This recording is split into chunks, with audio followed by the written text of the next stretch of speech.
All right, sorry for the delay. Had a quick call that I had to take. So I will call this regular scheduled meeting of the East County School Board into session. Appreciate everybody's attendance. And the first item on the agenda is to address the board on non-agenda items. On the back of this evening's agenda is for addressing the board. And so if there is anybody that wishes to do so, I would invite them to address the board. Please. Hi, Vicki Curtis, and I'm teaching at high school. I'm here tonight to make you aware that our boilers were turned off after spring break, and I froze to death for the last month and a half, along with many of my colleagues. My classroom temperature was 64 degrees as average, and I had to resort to wearing a wool sweater, wool socks, sometimes a heated vest. Many of my colleagues had their winter coats on while teaching. Many of the students were cold and complaining. We resorted to having space heaters, which are not appropriate. Fire code would not allow such a thing, but we were told. And I would like to be on record that next year we would have our boilers kept on until the end of the school year. Thank you for hearing me. Thank you. Appreciate your comments. Is there anyone else that would like to do so? Yeah. Hi, my name is Nikki Rogers. I am a parent to Stu Rogers. She is an upcoming freshman and has been at EVMS for the past 3 years. I've never done this before, never thought I'd have to do this. I'm here today to advocate to have removal of a teacher at EVMS. This nightmare started on January 26, 2024. After receiving a text from my daughter that she was in the counselor's office. As this is not normal for her, I called. She picked up but couldn't tell me what was wrong. She was so inconsolable that she had to hand the phone over to her counselor, who told me that a teacher made her uncomfortable. My husband and I wanted more information, so we rushed to the school, talked to the vice principal, the principal, the counselor, and the SRO. The SRO informed us that there were no criminal or legal actions that they could take, and only school could investigate. Months of phone calls, emails, letters, questions, and unfortunately tears from Stu and myself. On 3/5, we received the decision of formal complaint. Sorry, I'm shaking. On EHHS letterhead that reads as follows. When looking at the situation at hand, the main area of consideration is around whether or not this teacher's name, continued questioning, and the content around which questioning was related violates the definition of sexual harassment in the Title IX status.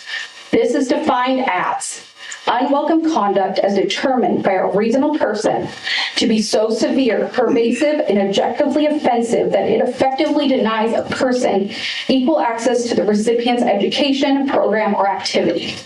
Therefore, through various documents provided, it is determined by the East Helena decision maker that the threshold has been met in the interactions, with the student saying no multiple times, and it being clear to others in the room that she was visibly upset by this interaction. It is determined that her equal access to education had been affected by this interaction. A teacher hired by the East Helena Public School District has been found to have sexually harassed a student, a 14-year-old girl. He continues to teach girls in this cushy job. Why? Because he's tenure? So tenure allows an adult to sexually harass a student and get away with it. In a written statement provided by this teacher during the investigation, he blames her for misinterpreting his immersion method, IPRS. He also mentions 5 other reports in his own words where students accuse him of inappropriateness. Tell me how our East Helena School District is letting him continue to teach our kids. Thank you. Hi, my name is Sue Rogers. This whole incident has been a nightmare. This has made me feel weak, embarrassed, and humiliated altogether.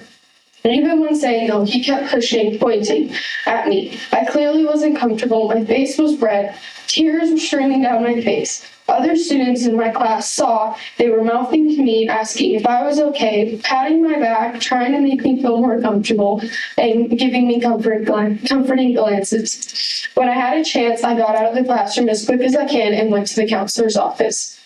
It is not fair that it is normal that this. It is not fair that he gets to continue teaching while I have to change my classes, my schedule, have everyone talk about it in front of me, asking me multiple questions about it. I have to see him every day in the school halls. I just feel so uncomfortable when he walks into other rooms and then I have to see him. How is this fair to me as a student?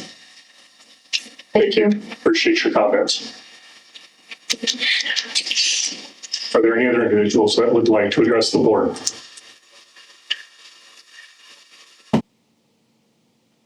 Okay, seeing none, we will now move on to the reports. And first item is our administrator's report. I'm not sure who all we've got here. This is a big crowd. So Brandon, you're there. Brandon, tell us what's going on over at EDN or Eastgate and Brigham. All right, well, happy end of the school year. We had our last day of June trainings today. So on Friday, the K-5, we did a training around math. Very informative, great, charismatic speaker. Today, we focused on trauma-based learning. It was really good today to sit alongside teachers, learn a lot of this information. It was bittersweet because you're sitting alongside folks you work with all year. But at the end of the day, you kind of have to say goodbye to them and wish them a good summer. So it was the best school year. For me, it's interesting to think back about 4 years ago when I started this position. So really, more or less, I just want to express my gratitude and say thank you for letting me continue to serve our school district as principal of Eastgate or Prickly Pear. Kind of wrapping up the year, so you have my reports, you have all the data attached in the report. There's a lot of things to celebrate. Next year, we'll be looking at our data from this spring into next year, creating some school-wide goals. And I think the goals are obviously important, but I think maybe what's more important is what we're going to be doing along the way to get to those goals. So we'll be creating a pretty purposeful and strategic plan to get to next year's end goal, and I'll be updating the board as we move along through the year. Some year-end field trips that we had. So we had our lab event, which you're familiar with, is where kiddos get to go meet their teachers for next year. So we had Eastgate come over to Prickly Pear, meet the first grade teachers, first and second and third.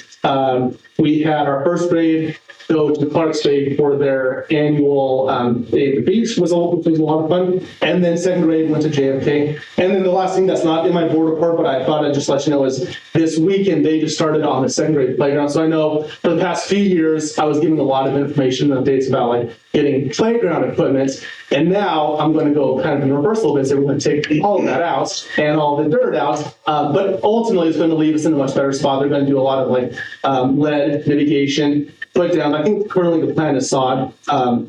And then also help with some of those mud issues that we have when kiddos come in from recess into the building. And then they will reinstall all of our playground equipment. And like I said, I think it's actually going to benefit us, not only because we're going to have a better playing surface for our second graders, but I think we'll be able to reconfigure a few things to make recess a little more conducive. Obviously, a lot has happened in the year. Are there any questions I can answer? Any questions for Brandon? Shaking. Russ? All right, so you guys have my board report to bring you. The first portion of it, I focused on mostly data, as it took us a little bit to wrap up the school year in terms of some of our district-wide assessments. And just a couple things I wanted to point out. At the beginning of the school year, I met with our SLT team and some of our group of teachers and created action steps to school-wide goals and how we're going to attain these. They were really ambitious goals, and I'm really proud of the work our teachers did. We didn't quite attain all of our proficiency goals. We were about 2% short of that in both math and reading. But if you look at the far right column, you'll notice that there was a significant amount of growth throughout the course of the school year. And what I'm most proud of is we talk a lot about the tiered system, tier 3, our students who just have some very difficult learning challenges that they have to overcome, and we shrunk those numbers significantly by the end of the school year. And I think we're going to be in a lot better position to continue that momentum come fall. So I'm really proud of our teachers and super proud of our students for overcoming some of those challenges. we had a ton of spring events, as you guys could. I almost ran into 3 pages worth of board report, but one of my favorite memories of this school year was when a group of 5th graders approached me in the spring. And it was pretty neat because I'm always willing to meet with students, but sometimes when you get this age of kiddos approach you with a proposal, sometimes it's not the most realistic proposal. But when I sat down, they created a presentation, and these 5th graders essentially kind of wanted an elementary graduation celebration. I was like, that's interesting. And then they backed it up with, the 8th graders get a day off from school, the last day of school. The seniors get about a week off of school. They're graduating middle school. They're graduating high school. We're graduating elementary. What can we do here? Meet me in the middle, Mr. Summerfeld. And so it was really neat because it was logical. It made sense. And not that I have favorites, but this class is particularly really important to me, special to me. So we did, thanks to the PTO, as well as some 5th grade parents who were able to provide some support monetarily. We were able to provide a pizza party and a fun couple hours over at JFK Park to help send them off to the middle school, which was what I heard from the 5th grade teachers was a wonderful celebration to send them off. So at any rate, I don't have a ton left on my board report to touch on, but I would love to answer any questions if you guys have anything. Questions for us? That caught my eye too, your report too on the 5th graders, and it reminded me of something that we did in 6th grade when a group of us were trying to advocate for a specific student and going to the principal and everything, and the intimidation that was that we had, but yeah, be respectful and gave our argument, and so it brought back on memories. It was pretty neat. Yeah, I'm sure. Any questions for Gus? Okay, let's see. All right, we finished off with our 8th grade celebration. We brought them to the Broadwater. The kids had a great time. The adults kind of panicked the whole time, letting them all run around in swimming suits, but it all worked out. The 7th and 8th, or the 6th and 7th, the last day of school, they do homeroom Olympics. And Mr. Horn, I'm pretty sure he cheats in practices all year because this is his 2nd year running that he's won. So that's really fun because he was pretty proud, and this year they have a trophy to pass around. So that's how we ended our school day. We probably had too many fun days that we're going to have to back off next year because I think the teachers were so done with school that they were like, we should do this and this, and I bet on it this year, but next year we're going to have to teach a little longer. Hiring, we're almost finished up hiring at EVMS. We have 2 more positions, and then we'll be ready to roll for the 24-25 school year. Starting Wednesday is summer school. I will tell you about middle school since I scheduled or planned summer school for middle school, and then this guy can tell you about high school. So for middle school, we could not find a teacher, and then I found a teacher that runs a program for the YMCA on Monday, Tuesday, Thursday, Friday. But he's like, I'll do it on Wednesdays. So he's actually going to do open office hours Tuesday and Thursday, and then Wednesday they're coming in and working on projects, along with us having office hours from 8 to 10 for the rest of the week. So they'll be working on both projects, but they're like deciding how to show proficiency in their own way with like a project or a PowerPoint or a play or anything like that, anything that gets their interest since it's summer school, and then they'll be working on math through IXL. So that's a wrap for EVMS. Any questions? Any questions for Lindsay? Thanks, Lindsay. Mike? All right, on the behavior side, numbers this month looked more like what I would expect normally. It was good to see that only 10% of our student population contributed to the growth this month. The thing that really stuck out to me the most was really proud of this 8th grade class. They went from 37 office referral involvements down to only 4 for this whole month. So I feel like we're handing a really good group off to high school for the next year. So we're sad to see them go, but they just kind of set a whole new standard for the following classes to kind of attain as far as the behaviors go. As we kind of move forward, we're going to send some staff to the MTSS Summer Institute Exposed next week, which is kind of a chance to just kind of further develop our multi-tiered systems to support school-wide here. That's going to be down at Bozeman, Tax Suite, myself and a couple of staff members. That's with joining some of the high school staff. Question? Question, Michael? Thank you, appreciate it. Brian? Hello. Yeah, so really the big piece for me is our graduation, having that second annual graduation. Very exciting day. It was great to have a former East Helena graduate, the commencement speaker, start to help establish that tradition of bringing alumni back to speak to what it means to be from East Helena. Excuse me, and the importance of that. 95 kids walked across the stage, which is, I think, going to be the lowest number you'll ever see walk across the stage in East Helena. So we have passed that small class, and now let's continue to get bigger. Our teachers taught up right until the very last minute. In our coats, I would echo Ms. Curtis's public comments about maybe keep the heat on a little bit longer at the school. I run pretty hot when I'm putting my green on. It's a good sign. So just great all around finish to the year for us. Summer school on the high school end. I think right now we have about 35 to 40 kids signed up to take any level of classes to get some credits earned back.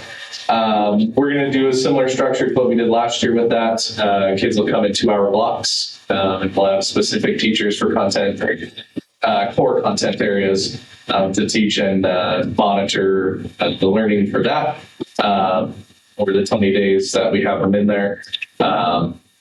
I think just that last piece there is thank you for taking a chance on me to run your brand new building over there, and that I don't burn it down was a big risk to take, and thankful and I'm hopeful that it continues to grow.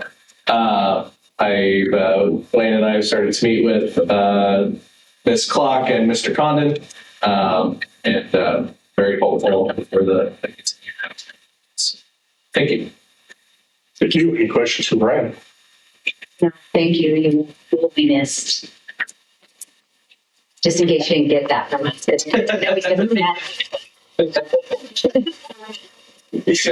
I had a question. Did the PE class come together for summer school? Yeah, we have about. So that's not a credit, that's the only class in summer school that's not a credit recovery. So we'll have PE as as an original credit, and then we do have some kids taking English more in government as well to get ahead on that a little bit, some early grads. And then we have one student that's going to do English 3. Okay, as well. Any other questions for Brian? Sure. Okay. So the report you have in front of you is typically the June report is what I typically have from a month to month, and you saw that. You're sitting very similar in trend line to what we've seen most of the year. We're sitting at 24 referrals in the month of June. The types of referrals, most of them were, again, tardy truant. End of the year when you get a little bit of warm weather, a lot of kids want to, and there's just the issue about making sure they're signed out before they leave. And then the vape detectors, 10.7% of the referrals were concerning vaping. So I'd like to turn your attention to the second part of that report, and this is something I told you I was building together for trend lines. So when you look at number of referrals as compared to last year, so this year we had a total of 375 referrals. Last year we had 360. So you're seeing an uptick of a 3% increase in referrals overall. And then when you look at in-school suspensions, this year we had 89 in-school suspensions, 107 in-school suspensions a year ago, so you're reducing that by 17% over the course of this year. And then out-of-school suspensions is we had 44 out-of-school suspensions this year compared to 67 a year ago. So you're seeing a reduction of 34% in the out-of-school suspension. And then I did include the types of office referrals on that report. Keep in mind, one comes from the reason they don't directly translate over is one is a Google form and the other is in campus with a first year campus. And I think at the end of the day, kind of a representation, I believe, of PBIF and all the staff flying in to do a lot of the stuff I've been talking about. I think you see those reductions as a direct reference and the result of a lot of staff flying in on that weekend. Again, I'm just second what Kester was saying. Thank you for the opportunity, and I stand by. But Any questions for Dwayne? On the types of referrals, there's a big chunk that's harassment. Can you elaborate on like severity of harassment? are you talking about the May Um, and the year? all of it. Your April shows a big chunk. It's on page 16. So what I do typically with harassment, right? When I look at bullying is by definition something that is a harassment type behavior over time that is targeted towards the student. So a lot of times when you get into that springtime, over winter, springtime time of year, you do see those activities and behaviors increase among student groups. And our biggest part, I've really worked with our counselors in trying to provide the right resources and talking to parents on both sides. Most of those harassments you see end in a harassment contract. So best case scenario, you enter that tier 2 level where you have a harassment contract, both kids sign it, they agree to leave each other alone, knowing that if they don't, it will escalate, right? Then you contact parents, let them give them a copy of the harassment contract. And typically, I would say 80% of our harassments don't escalate from that area. But we do have, I would say, compared to last year, you did see some of those harassments come in. And if you're looking at, that's how I differentiate between when you're looking at bullying behaviors, harassment, if it happens over time, then it switches over pretty quickly. Thank you. Does that answer your question? Any other questions for Dwayne? Oh, and you as well, Dwayne. Brian, appreciate your efforts that you've done over the years. You will be missed. You definitely have made an impression. You placed your stamp on East Helena High School and the successes that we've realized. So take pride in that, both of you, and whatever you decide to do and in your role, Brian, I just wish you the best of success. Thank you. Okay, we'll now go to Chuck. So you guys have my board report. It's just kind of a recap of the year, start of summer for our activities, facility use, way down to mostly camps, some of our coaches, a few other things going on. The first main event since fall, just get a grade 13 at 6 p.m. at the gym. Transportation, our Google bus is getting a replacement engine, so we'll have that one up and running for next fall. So that was nice to have that back. One of the biggest things that we worked on this year, by we, I mean, I had help with our new activity secretary, Jamie, and Hanson and Oliver on ways to communicate better with the public on facility use. We have a website for forms, school website facility use is on there, so people can go on there and see what's going on in all of our gyms and all of our facilities. We posted signs on gym doors, so in the building you can see what's going on. So that was huge help. The other thing is we never know what sporting events going on, so we tied our master sports schedule to our website, so every sport, once we made a change in sports schedule, it updated right automatically to the school website. Very nice, helpful, I think. People up to date. So that's a resource for people. And the other thing is, when we first started in high school, one of the biggest things is, we wanted to find clubs and activities for our kids to, more things we get them into, the more involved they're going to be. One big one that we started this year as well is the trap club. They placed the state, I believe, this past weekend. I mean, I saw that on Facebook, so that shows me that we have a lot of different diverse groups. One that we're looking at now and give some background on is our flag football for girls fall. It's something that we've been, every time we go to the AD meetings, the Falcons have representation because Arthur Blank, the owner of the Falcons, is really big on starting different types of things, flag football. I know today we were talking to AD, and they've had flag football sponsored by him for all levels, at least 5 years, I want to say. See this, so last year as a principal, I went to him, we did interest, we had 5 girls interested. So this spring we did another one, we had 32 that were interested that day. We have an activity advisor that's going to run the program. She had 47 girls interested. So it's a lot of interest. We get a lot of people active in that program. And the benefits of it is they're going to give us $45,000 over 3 years to run it, so there's no cost to the school to run it. They provide us with uniforms, so that of that $45,000, that's not even for uniform. They're providing that separately. So there's a lot of benefits. So we got a first check, $20,000 this year from them to fund it. Our league is a great league because it's Butte, Jefferson, Three Forks, and us. So I mean, really, our overall travel is really negative, but we have that $20,000 outlaid for that. Our longest trip will probably be to Hamilton for a jamboree to start the year. And the season starts August 19th, and we're done September 26th and 27th at Bobcat Stadium this year. So I mean, there's a lot of cool things it gives.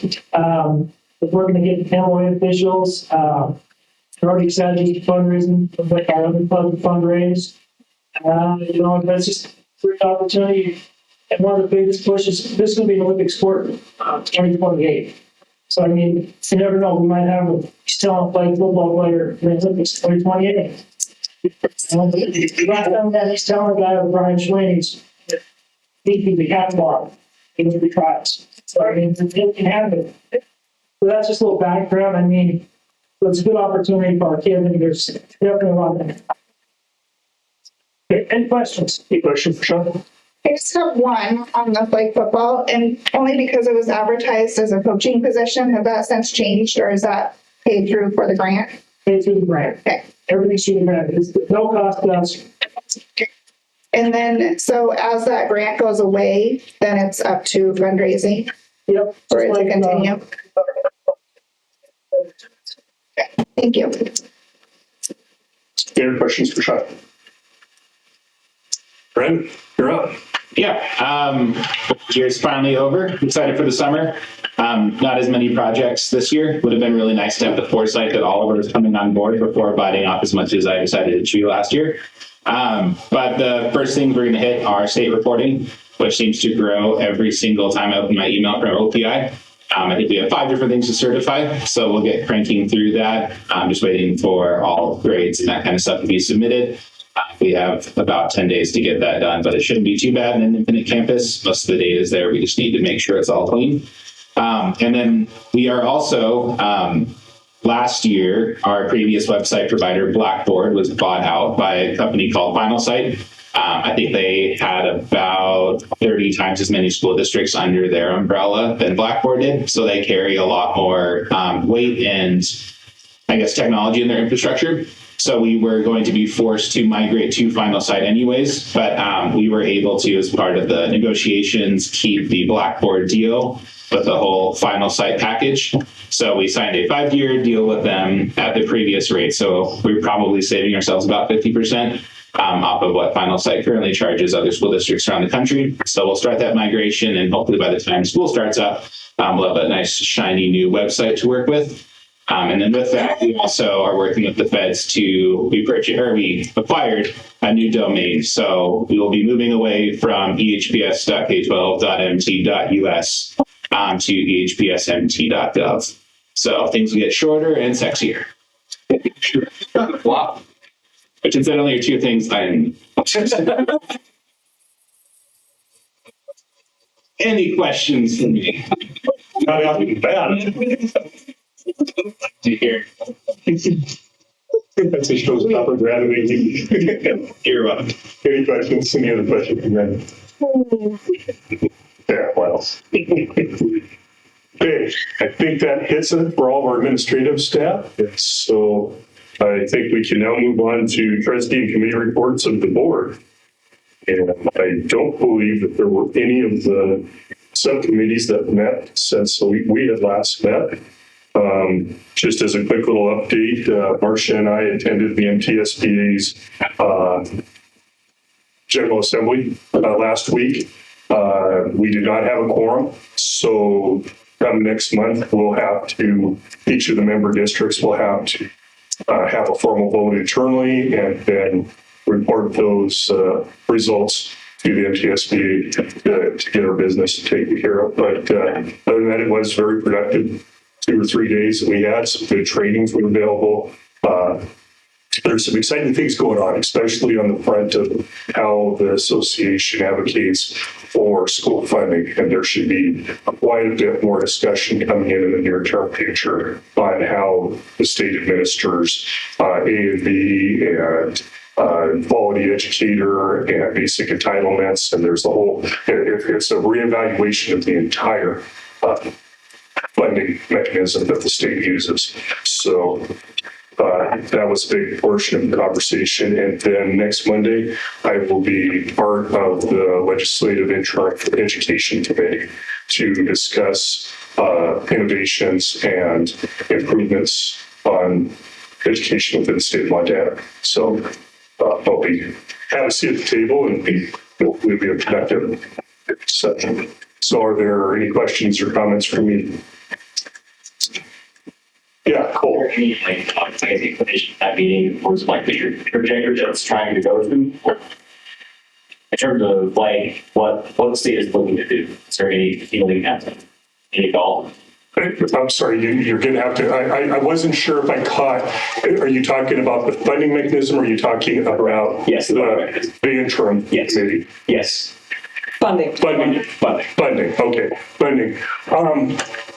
The direction that I think that they're currently looking at is to have less reliance on A and B and more reliance on the types of payments that like the quality educator payment and the basic entitlements.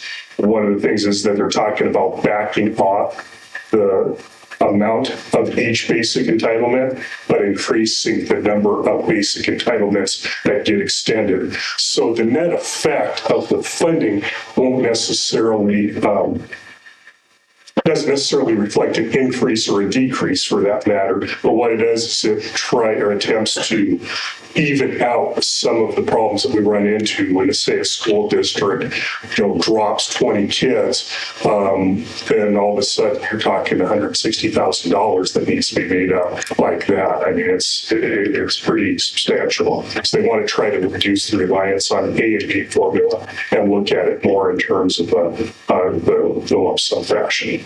How it all looks, will not know, and I'm sure before the legislature gets through, and if they do decide to approve it and signed by the governor, there will be a lot of changes made to it. But it sounds promising. Good question, thank you. Any other questions? Okay. Seeing none, we will now move on to our strategic planning and our scanning of our future needs. Dan, I'll let you take off. Yes, there was something we talked about. Yes, I do. Yes, I will. Sorry. As part of the collective bargaining agreement that was made with the certified staff, there were 2 elements on there, most of what related to trying to reduce the workload. Specifically, special education was brought forth, but there were other areas where that was looked into. As part of that, it was agreed upon that we would introduce that or place that in as a visionary goal for the district and place that in the strategic plan. Right. We thought about, and I honestly thought about placing it on the agenda for this evening to be able to do that.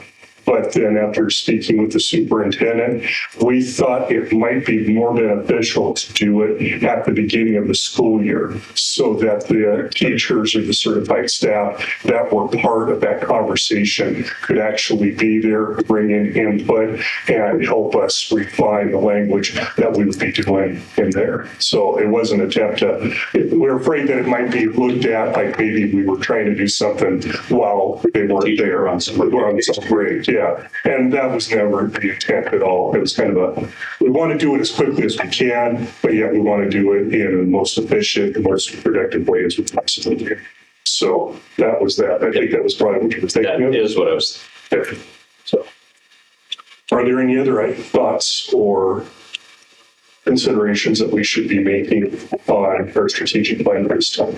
I'm looking specifically at the board, but I will provide anyone from the audience as well to bring forth any suggestions or ideas that they may have.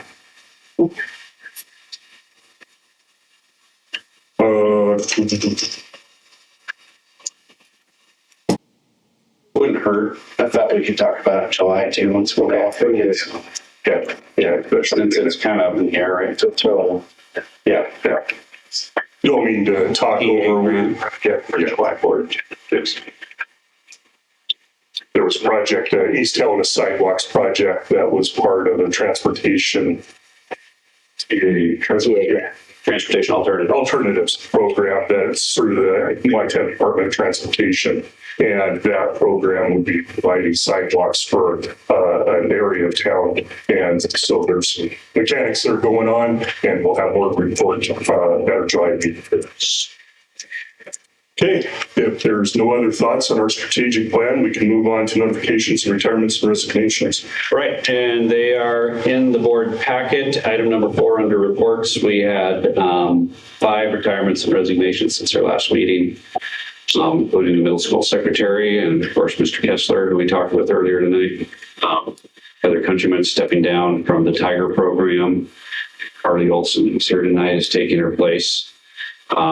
Sarah Elliott is a teacher at the high school, and Terry Belvo, a tutor, instructional tutor here at EBM, has decided to go a different direction. Okay. And you have accepted Those have been accepted, yes. Yeah. Okay. So any questions or comments on retirements and resignations? Seeing none, then we'll move forward to our consent action items. For the board this evening, we have the minutes of the May 13th meeting, approval of our current and formal warrants, personnel actions, and surrounding school district enrollment approval. Typically, there is no debate on consent action items. However, if any member of the board wishes to do so, they can ask to have an item removed and discussed separately. At this time, I would like to remove personnel actions from the consent action. Other than that, are there any other items that the board would like to discuss separately? Sector miss, May 7th. Yeah. So I think we're going to do those in July since they weren't posted. So they're in your packet, but they weren't posted on the agenda. So that's a clerical error on the report.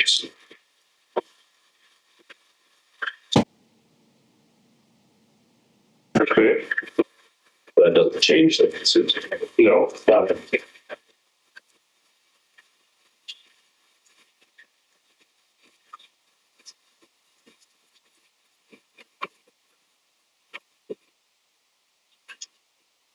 Are there any other changes in consent actions? Okay, then I would entertain a motion to pursue or approve the consent action items, which include the minutes of the May 13th meeting, personnel, or the approval of our current formal warrants, and then enrollment approval from the starting school districts. Did I get said motion? I'll make that motion. Okay, we have a motion for Marcia. Do I have a second? A second. And a second. All those in favor of the motion, please signify by saying aye. Aye. All those opposed by saying no. Motion carries. The reason why I placed the personnel action items and pulled it off is that considering the nature of some of the hires that we're making this month, I thought that there would be benefit to at least providing an opportunity for the public to weigh in on any of the discussion of these hires. It's not normal practice for us to do. It's typically a consent action item. But since we are actually going to be approving 2 administrators, I thought that that would be beneficial to have that in the name of transparency with the school district. So at this point in time, first I'll ask for a motion and then discussion will follow. So can I get a motion to accept the personnel action items as presented? I have one question. Got it. I don't know if you can answer this, but it's the person that anyone is talking about to begin with on this list.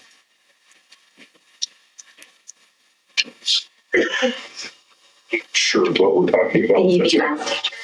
Oh, okay. I'll make a motion to accept the hires as presented. Or to approve the hires. Okay, we have a motion. Do I have a second? Second. Second from Stacy. Okay, are there any questions or comments from the board? Okay, before I open it up to the public, since it is different, that we don't normally do this, just keep in mind that this would be a discussion solely on the motion for the hires for these individuals. There shall not be any discussions of a personal nature about any of the individuals that are on the list. But if there's any thoughts that anybody would like to provide to our board, I would ask them at this point to do so. Okay. Seeing none, I will call the question. All those in favor of the motion to approve the personnel action items as presented, please signify by saying aye. Aye. All those opposed by saying no. Motion carries. Can I ask one question? Would you mind, I think all these hires are, I'm sure, extraordinarily important, but it would be helpful for me if the two administrators, is this appropriate to introduce themselves? Paul's not here. Okay. So no, be appropriate because Paul, but no. Trish Block is here. Trish. Okay, perfect. Well, I just want to make sure. Congratulations, Trish. Yeah, congratulations. And welcome. Great. And I'll take as much information as you possibly can from the individual to your left. Yeah. There you go. And hopefully that's appropriate, right? Very good. Okay, we'll now move on to unfinished business. And the first item under unfinished business is our consideration of our EVMS non-resident student applications. Yeah, so this was tabled last month. That's why it's on unfinished business. There are two separate non-resident actions on the agenda tonight. This one is the list that was tabled last month. These students applied by the deadline, submitted.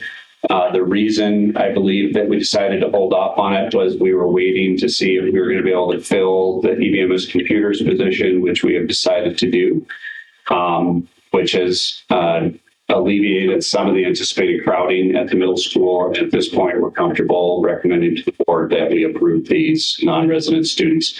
Most of them are already current students included in our student counts, except for the 4 in the count in the third column. So this action will actually increase the size of the middle school by 4 students if they choose to take you up on your approval and come to school here. Question. Yep. Other second column says current students' applications have not yet received. There's a 1 there. Is that part of this, or is that is not? That is a student who is attending school here but did not reapply for status next year. And we don't know what. So we're looking at 19 and 6 plus 21, 10. Okay. Just making sure that I got the numbers right.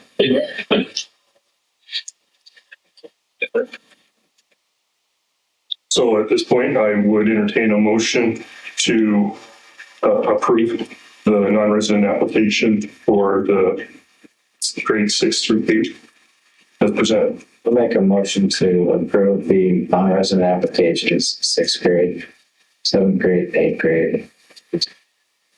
Okay, we have a motion. Do I have a second? Second. Second for Marcia. Any questions or comments from the board? With all the applications that we've had in with the new applications, make it work. It'll work for sure, but it will be tight like always. But that's okay. There may not be a rhyme or reason, but they all do. That's all. Any questions from the board? Any questions or comments from the public? If I only have one comment, I appreciate what you guys do, Robert, and with the East Helena District now for since 4th grade. My daughter was part of the first graduating class. And the reason why we moved the kids here was you guys got the FFA program, and that's where he wants to be. And he was able to make it into the FFA program for 8th grade. So it was great to hear this and let it come. If we get your name, sir. Robert Wieners. I just asked that for the minutes. All right, appreciate it. Any other questions?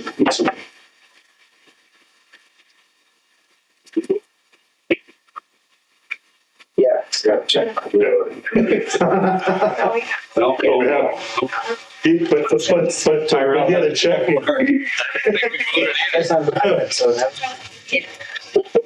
Seeing no other comments, I'll call the question. All those in favor of the motion, please signify by saying aye.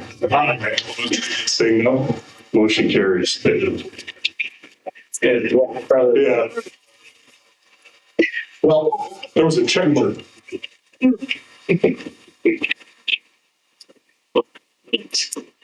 Bro.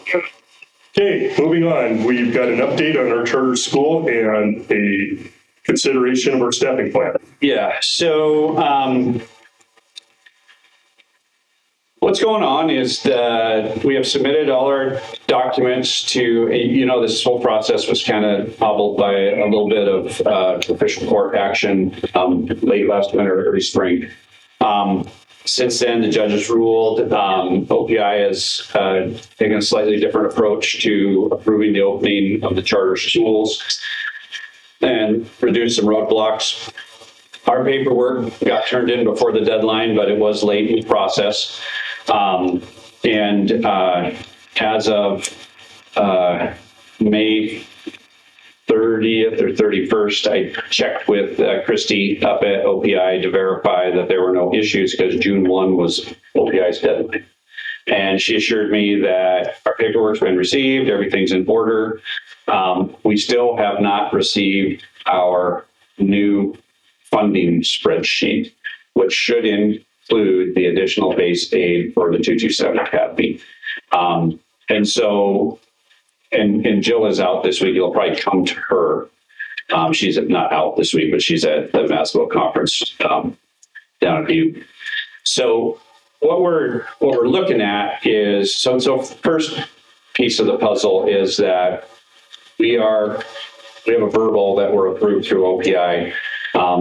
They haven't showed me the money yet. And so that's what we're waiting to see is what that fiscal impact is actually going to be. And it's a little bit hard to pin that number down. We have a range that we expect it to come in at, but it varies between the 80% base and the max cap.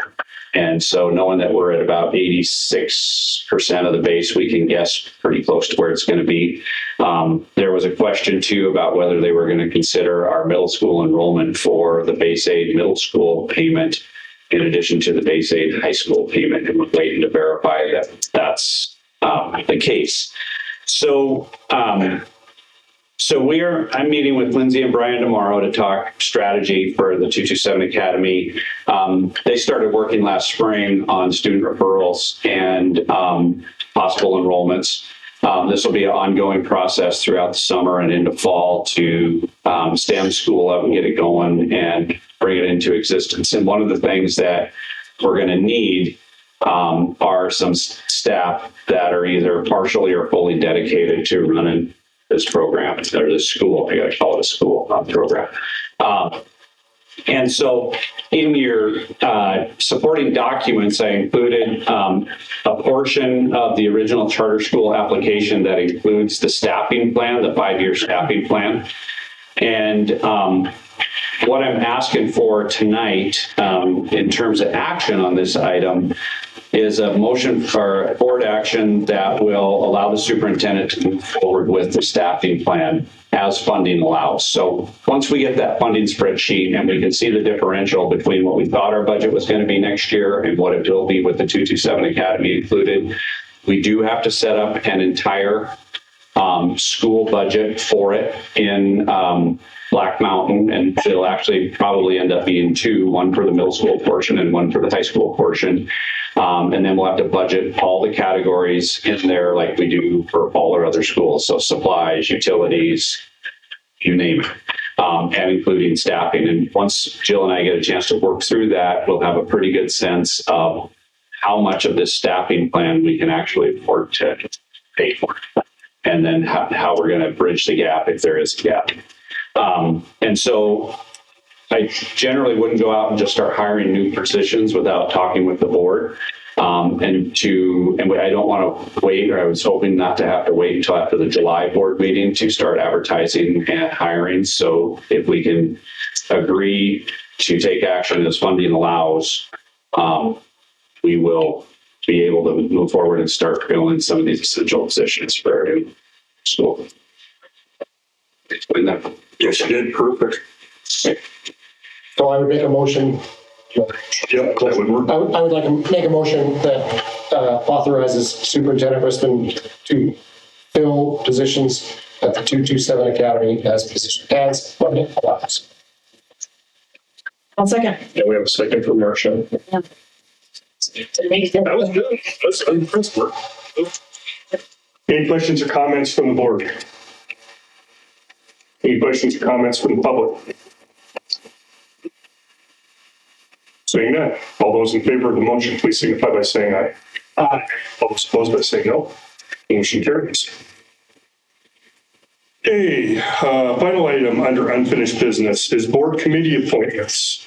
As you all know, or if you will recall, last month, I wasn't prepared to do the committee assignments. I wasn't sure exactly how we were going to move forward with it. And I wanted to gain some input from you, the trustees, as far as if they're that.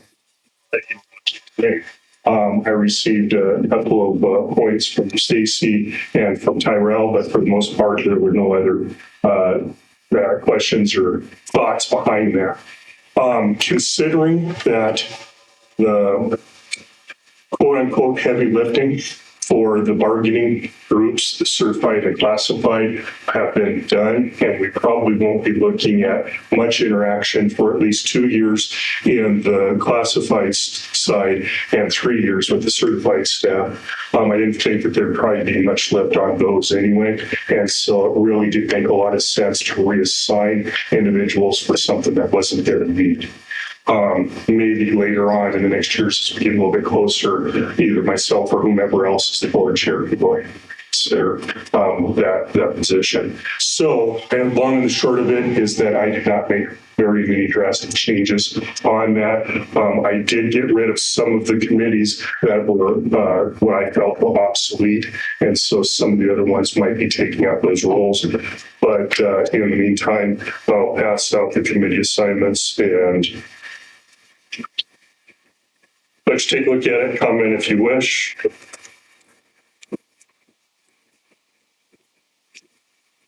I do have some extras here if anyone is so inclined. I assume you probably would prefer that electronically, or would you? What? No. Would you prefer electronics? It's not a trick question. Sure. Adobe's okay, or would you like it in Word format so you can change the names later on? Really screw this up. Back up, first off, traveling with students is one of my favorite things to do. It's you get a little bit of the kids in the classroom, you get a good feel of that instruction, but you get to travel, and especially if it's in that subject area, you really get to build some bonds with students. And just the trip we took 2 years ago to LA, I will never forget some of those conversations I had with kids just sitting in the bus, stuck in traffic, that sort of stuff. So here's a trip for Washington, D.C. A couple of the highlights for this. There is a visit to not all three, time for all three, two of the Smithsonian institutions. I'm just kind of highlights, then I'll get more of the trip. Visit to the White House, a performance at a monument park, as well as a university clinic. So those are kind of some of the highlights. The dates for the trip line up with school. We fly on Monday. We return home on Friday. So they still get their weekends to get their homework done. Right, so thoughtful. I know. If I say it, it might happen. Yeah. All right, so starting just looking through the trip itinerary right here. So we fly on Monday, check into our hotel Monday. Basically, it's a travel day just to get to where we need to go. With that, they fly out a tour director that meets us at the Helena Airport. They are with us 100% of the time. Whenever I had to issue a question, there was some logistic problem. The tour director knew about it 15 minutes before I did, and he had a solution. And he said, "Hey, this happened, but don't worry, he had it fixed." And so, really comforting travel with someone who, these are band directors that have years of experience, and they enjoy the traveling and are there for assisting. And they the trips of hundreds and hundreds of students take less than 50. So they're really good hands with that. So like I said, Monday's just a check-in day. Tuesday, we got called. This is when we go to visit two of the Smithsonian institutions. So it's the American History Museum, Natural History Museum, or Air and Space Museum. Students might pick between two of those. Lunch at the museum, then we break from there to the National Mall, and then we do an Illuminations tour.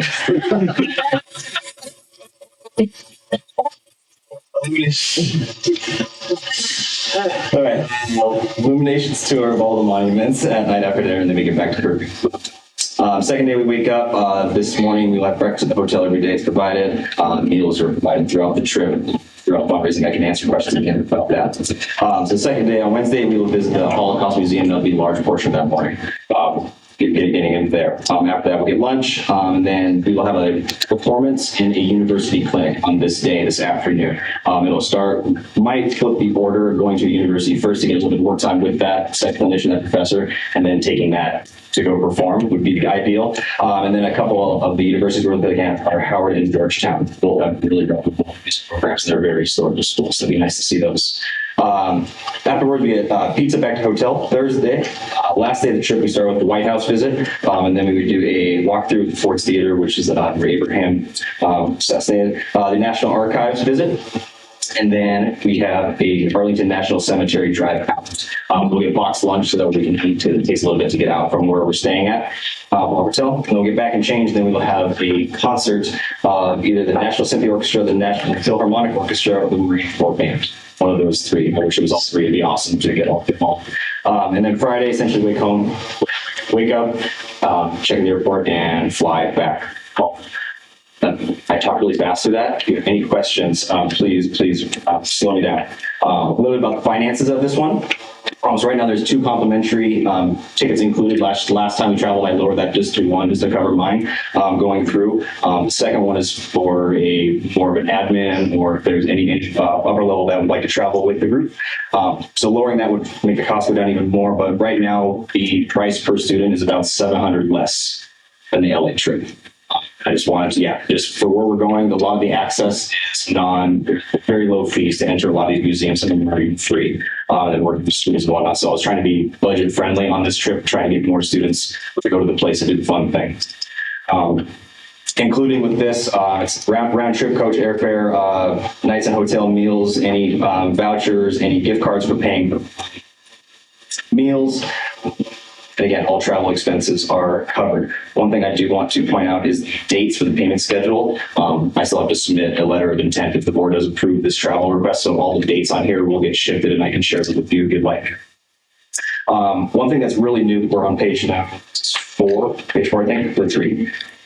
So one has a gift link at the bottom. It's like dedicated to our directors, and the bottom says gift link. This is a new item this year. So there's websites like Donors Choose 99 Donors and stuff like that, where people donate the money, they have to receive that and then deposit it somewhere else. This travel company now, when the students set up their travel account for depositing money into, they can have a gift link now. So they can share that link out to other folks that just donate money straight into their account. There's 100% of the credit card fees are covered, so all money donated goes to those students. So it's pretty nice access. Just get that money right into there. I was looking at other third-party sites to use along with this, but this is pretty nice that it's built into our platform already. The company we're going through is Music Travel Consultants. They are partnered and with lots of lots of associations around the country. National Association of Music Education, NAFME, National Band Association, et cetera, from there. And then that's all I really have. Any questions? Yes. Los Angeles trip. Yeah. How many did you have attend that? How many students? I think it was 120. I think it was 19. It was a smaller group. Okay. Based on level of interest, thoughts, things of that nature, how many would you be thinking would be? It would be closer to 30, somewhere 30, 35. Right, kind of right now. The reason why I ask is that, sometimes having these trips come in as quickly, every 2 years, it doesn't give an opportunity for students to be able to save the money, or parents or, families still able to collect that. And I was just wondering if that was thought at all about if doing this that quickly, or if That doesn't seem to be a problem. Yeah, it's like 2 or 3. That's what most programs typically run. And it's just how much fundraising you want to do within 2 years. You want to spread it out over 3. Yeah, I mean, having that additional year is nice to help with the fundraising. I guess I truthfully haven't asked that question to the parents, so I guess I'll reach out and inquire about that if they prefer to be 2 or 3. And maybe it's not a problem. Maybe it wouldn't exclude individuals, but I would just think logic would dictate that it would probably, at least eliminate a few. And so if we could open that up a little bit more, a little bit less often, that might be a consideration. So, that's all I have. Any other questions for? When do the students have to have their money for you guys to finalize this trip? It's on those, I can be rough on those dates. So payments would be first week of March. Right, So that gives you enough time to fundraise. yeah, absolutely. Yeah, we'll do 2 fundraisers. We'll maybe think about doing a donation, and they have that link as well. They can sort of see like a big email line to share it out. Yeah, if anyone would like to chaperone, that helps bring the price down. So we'll point out that the one he got rid of for the Los Angeles trip is supposed to be Brian tickets. You just have to stay there. It is nice to hear that some of the things at the U.S. Capitol are non-rev. Right? Okay. There's no other thoughts. I would entertain a motion to approve the out-of-state travel request as presented by Florence. I'll make a motion to approve the out-of-state travel.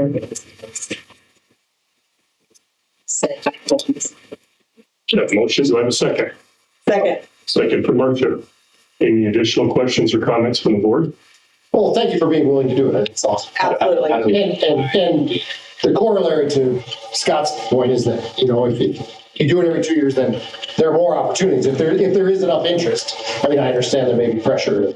It might look big, but sorry to interrupt. We could look at maybe doing something like every other time, not always doing a flying trip either. Sure. But no, it's great. That's cool. Great. I sure enjoyed my time at DC with, So I got white pictures.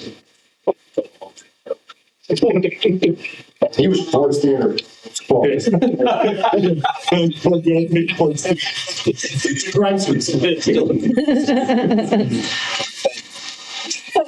Just a minute. Any questions or comments for the public?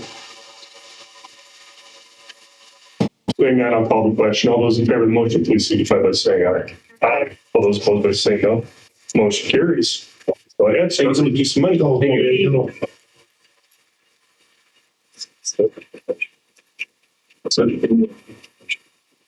Please. Yeah.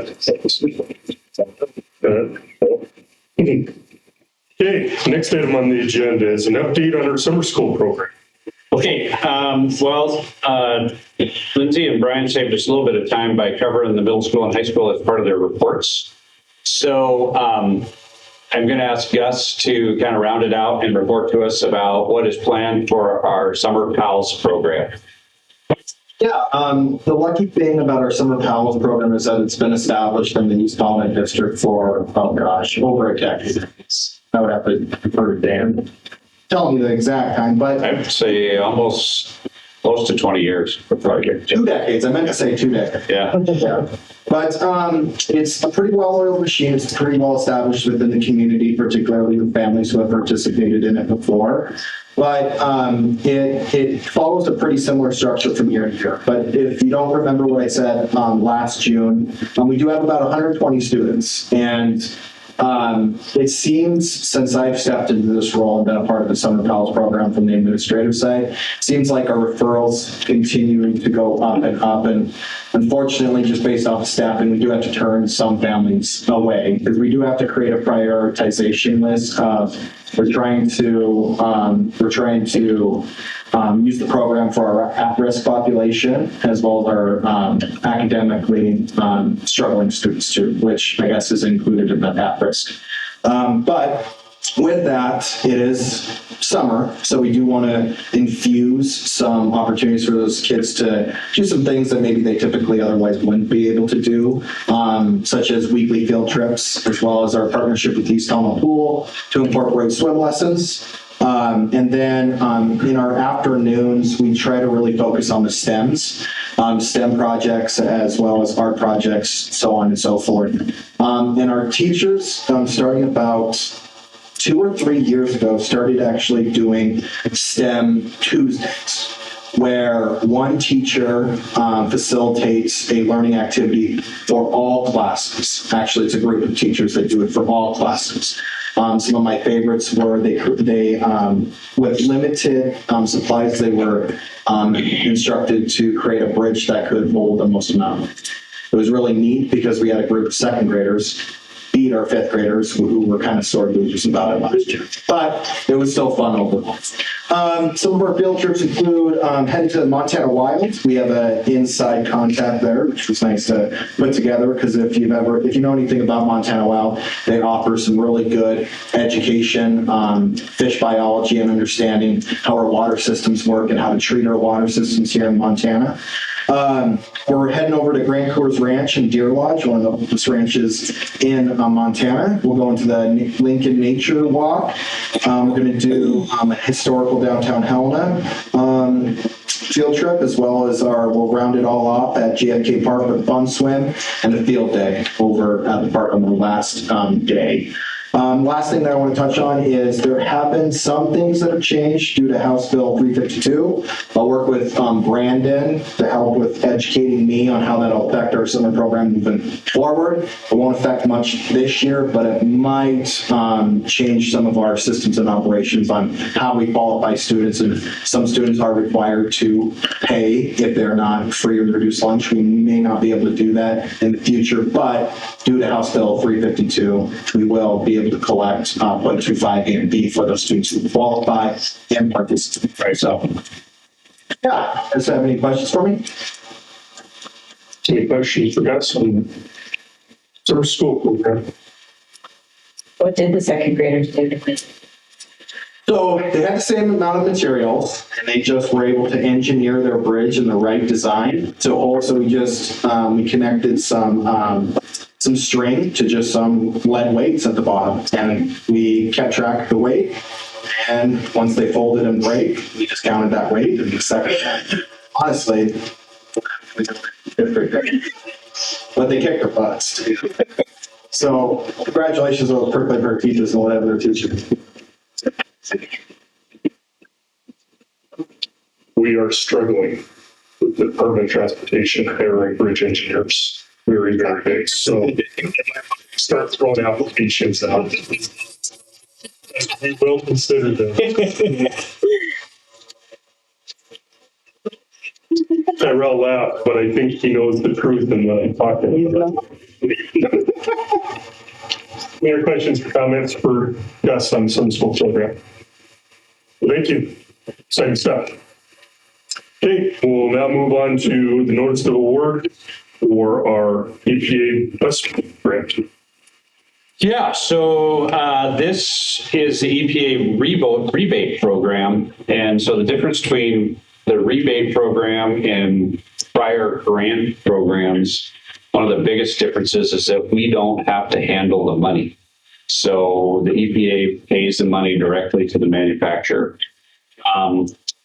This is a large award, it's over $1 million. It was intended that it would provide us with 3 brand new electric buses in addition to the one that is supposed to be delivered next month. That's 2.5 years behind schedule. I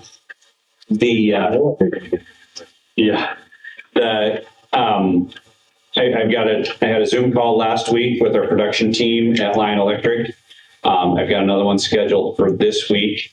And depending on how that one goes, I may be coming back to you guys in July for approval. And the reason is I knew that the rebate program was intended to cover most, if not all, of our costs. But we changed some of our specifications from the buses we applied for to the buses that we actually want, and they're more expensive. So there's a capital outlay to get 3 of the larger capacity buses. And the reason, well, I don't want to bore you to death, but we originally ordered a Lion D for this first one that was supposed to come, but it was never side impact tested and approved per se. In Montana, we have a unique law that requires that. I think we're one of 3 or 5 states that have that. And they told me last week that they're scheduled to have their site impact testing on their Lion D models done in July. They expect it to be approved and it will pass to be approved. And then they can start manufacturing and delivering those buses in Montana. So we could order those. They're a little more expensive. And so what I'm working with them right now is to try and dial that cost down to something that can be manageable for us and acceptable. Because even with $1 million, if we have to outlay $200,000, $300,000, $400,000 to get these buses, we may look at it and decide it's not worth it. So I want to have it be something that's going to make sense for us. I'll be kind of be like used car salesman going back and forth with them here over the next few weeks, and then we'll be talking about it more. I think at the July board meeting, I'm going to ask for some approval. I did include some documentation in the original emails of approval. I do have an EPA webinar coming up this week to get more educated about the program and how all the pieces and parts are going to work and any other things that are going to be required. The nice part about the little flow chart that the EPA gives us is it shows that the program is kind of wrapped up by November or December. But they already told me that that would be probably the soonest that our buses go into production if we order the Lion E model. And realistically, then they all kind of roll their eyes and say, yeah, probably more like January, February, so 2025. So we'd be looking at delivery for late spring 2025. So we'll be fleshing those details out, but it is super exciting to be approved. I'd kind of given up hope. I know we talked about this and asked for permission to move forward with it probably last winter, maybe February. I think it was on the board agenda. And we debated it at that time, decided to go ahead and submit. It is a fair amount of work to submit, but we don't actually write the grant. We partner with Lion, and that was what we approved at the board meeting with our partnership. And then they write the grant and submit it. We just have to gather all the documentation from the district to send to them to help them put it all together. With any luck, a year from now, we'll be having actually 4 shiny new electric school buses drive around the district. Save us money on fuel. Scrap buses come from right. I don't know, they might actually. And then I guess that's the other thing about this rebate program that's a little different is we don't actually have to scrap the buses that were taken out of service. We can sell them. We can donate them. They showed me how one school district turned them into greenhouses at their, which I'm not advocating for, but that was what they did. Can't keep them in use. We cannot keep them in use. We could sell them to, and I don't know if we could sell them to a school, but we could sell them to a church or a private school for a marked deal for that. Yeah, probably. So there'll be more news to come on that. Just wanted to share that with you because I'm pretty excited to get the news that we were approved after. I expected that we would have that by the end of April, and so when we hadn't heard, I was waiting for the rejection letter, and then all of a sudden. We don't have it. Yeah, we don't keep them, or we don't have to take them out of commission until the special actually. Correct. Yes. Was it Kalispell or Whitefish who has the electric buses up there? Havre has some, Big Fork has some, Fairfield has some. So they've had theirs long enough that we talked to them in the winter. Yeah. But we have talked to them since then to see if they've had any other issues. Like they didn't have any issues, so. Well, they had one issue with one of their buses up in Havre, and this is kind of a crazy irony about electric buses, but in our climate, you have them outfitted with a diesel heater to heat the inside, so you're not using the battery to heat it. So you do use a little bit of diesel fuel so the bus will be warm when the driver gets on it because it'll heat off the charger. But then to stay warm while he's out on route, they'll fire up the diesel heater. And that, I guess, one bus in Havre, that heater broke, and the back ordered, and they were waiting to get a replacement. And so that was during a fairly cold period, and they decided not to use it until temperatures warmed up. And I actually don't know if they got the replacement yet. the heater. I don't think it was very expensive. It was just back ordered. And I think it was covered under warranty. But it was kind of a cold ride bus without it. That was my understanding. That's the suspended, or Yeah. diesel fire, Yep. all the gear. That's how they're needed actually. They're super efficient. Yep. Do a nice jobs. I have been told there's a community in central Minnesota that that's their complete fleet, or that's what I hear be bad. And then I've heard there's a community in Alaska, at least one. Yeah, that's right. And so some of these extreme climates, like we might be able to, or what we might see that. And almost diesel tires are. No, I wouldn't see that anytime in the near future. Supposedly less. And that was one of the things, and you probably remember that from our discussion in February, but we were anticipating that our first bus that we had approved would have a year under its belt before it came time to apply for these rebates. But there's probably I think there's only maybe 2 more funding cycles in this. This is the Bipartisan Infrastructure Act that's paying for it. And I was afraid if we sat on our hands too much longer, we might miss out entirely. And that's why we just decided to go for it, even though we had the experience of operating the first one. We had hoped.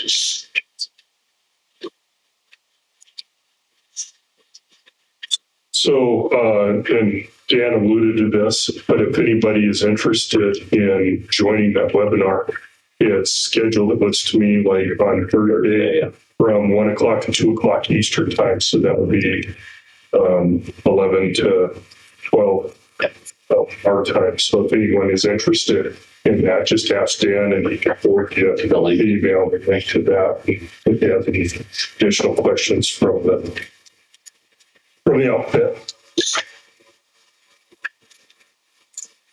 Okay, just an update. Are there any questions or comments from the board, public? Okay, seeing none, we'll move on. And the next item is consideration of a county election. So this is the annual resolution declaring that we're going to designate the county to run our elections for us if we have an election. There are years when we don't have to have an election if we're not asking for a levy and we don't have any contested seats on the board. And at this point, with Jill being fairly new and me being fairly new, we would be more comfortable having the county run our elections, and we're hoping that the board will support that. What's the cost? It's expensive. It's over, I think it was over $10,000 this year for the mail ballot election.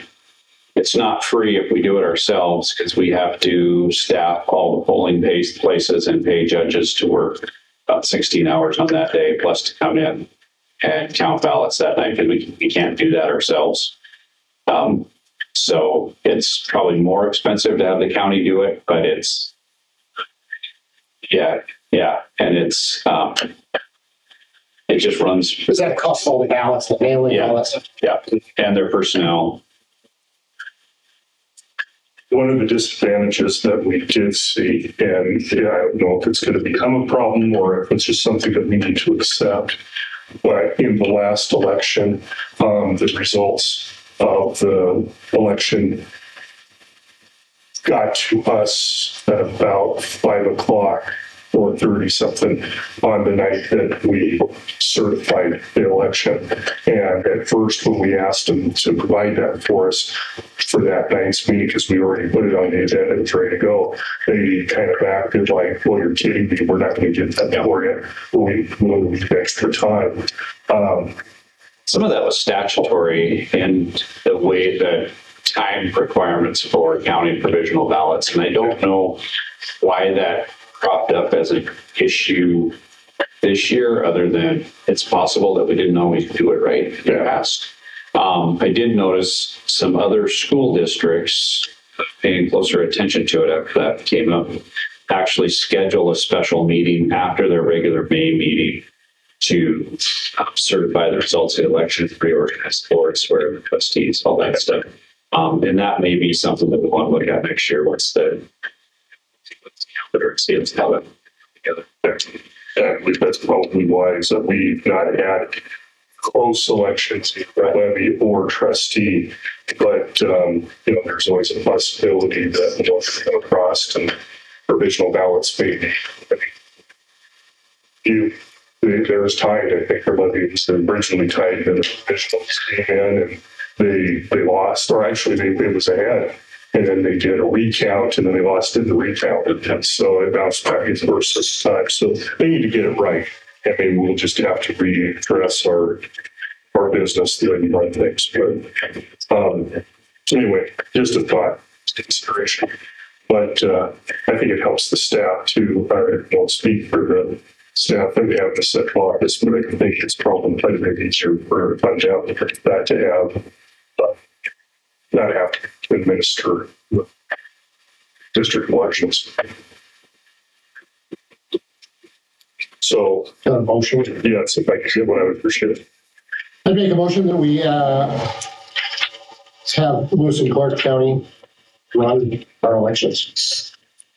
Okay, we have a motion. Do I have a second? Second from Tyrell. Any questions, comments from the board?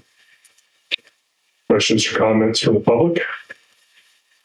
Saying none, all those in favor of the motion, please signify by saying aye. Aye. Those opposed by saying no. Motion carries. Okay, next item is consideration of some bylaw revisions from the Montana School Unemployment Insurance Program. There you go. Yeah, that's why that was all messed up. It's good either. That's stuff.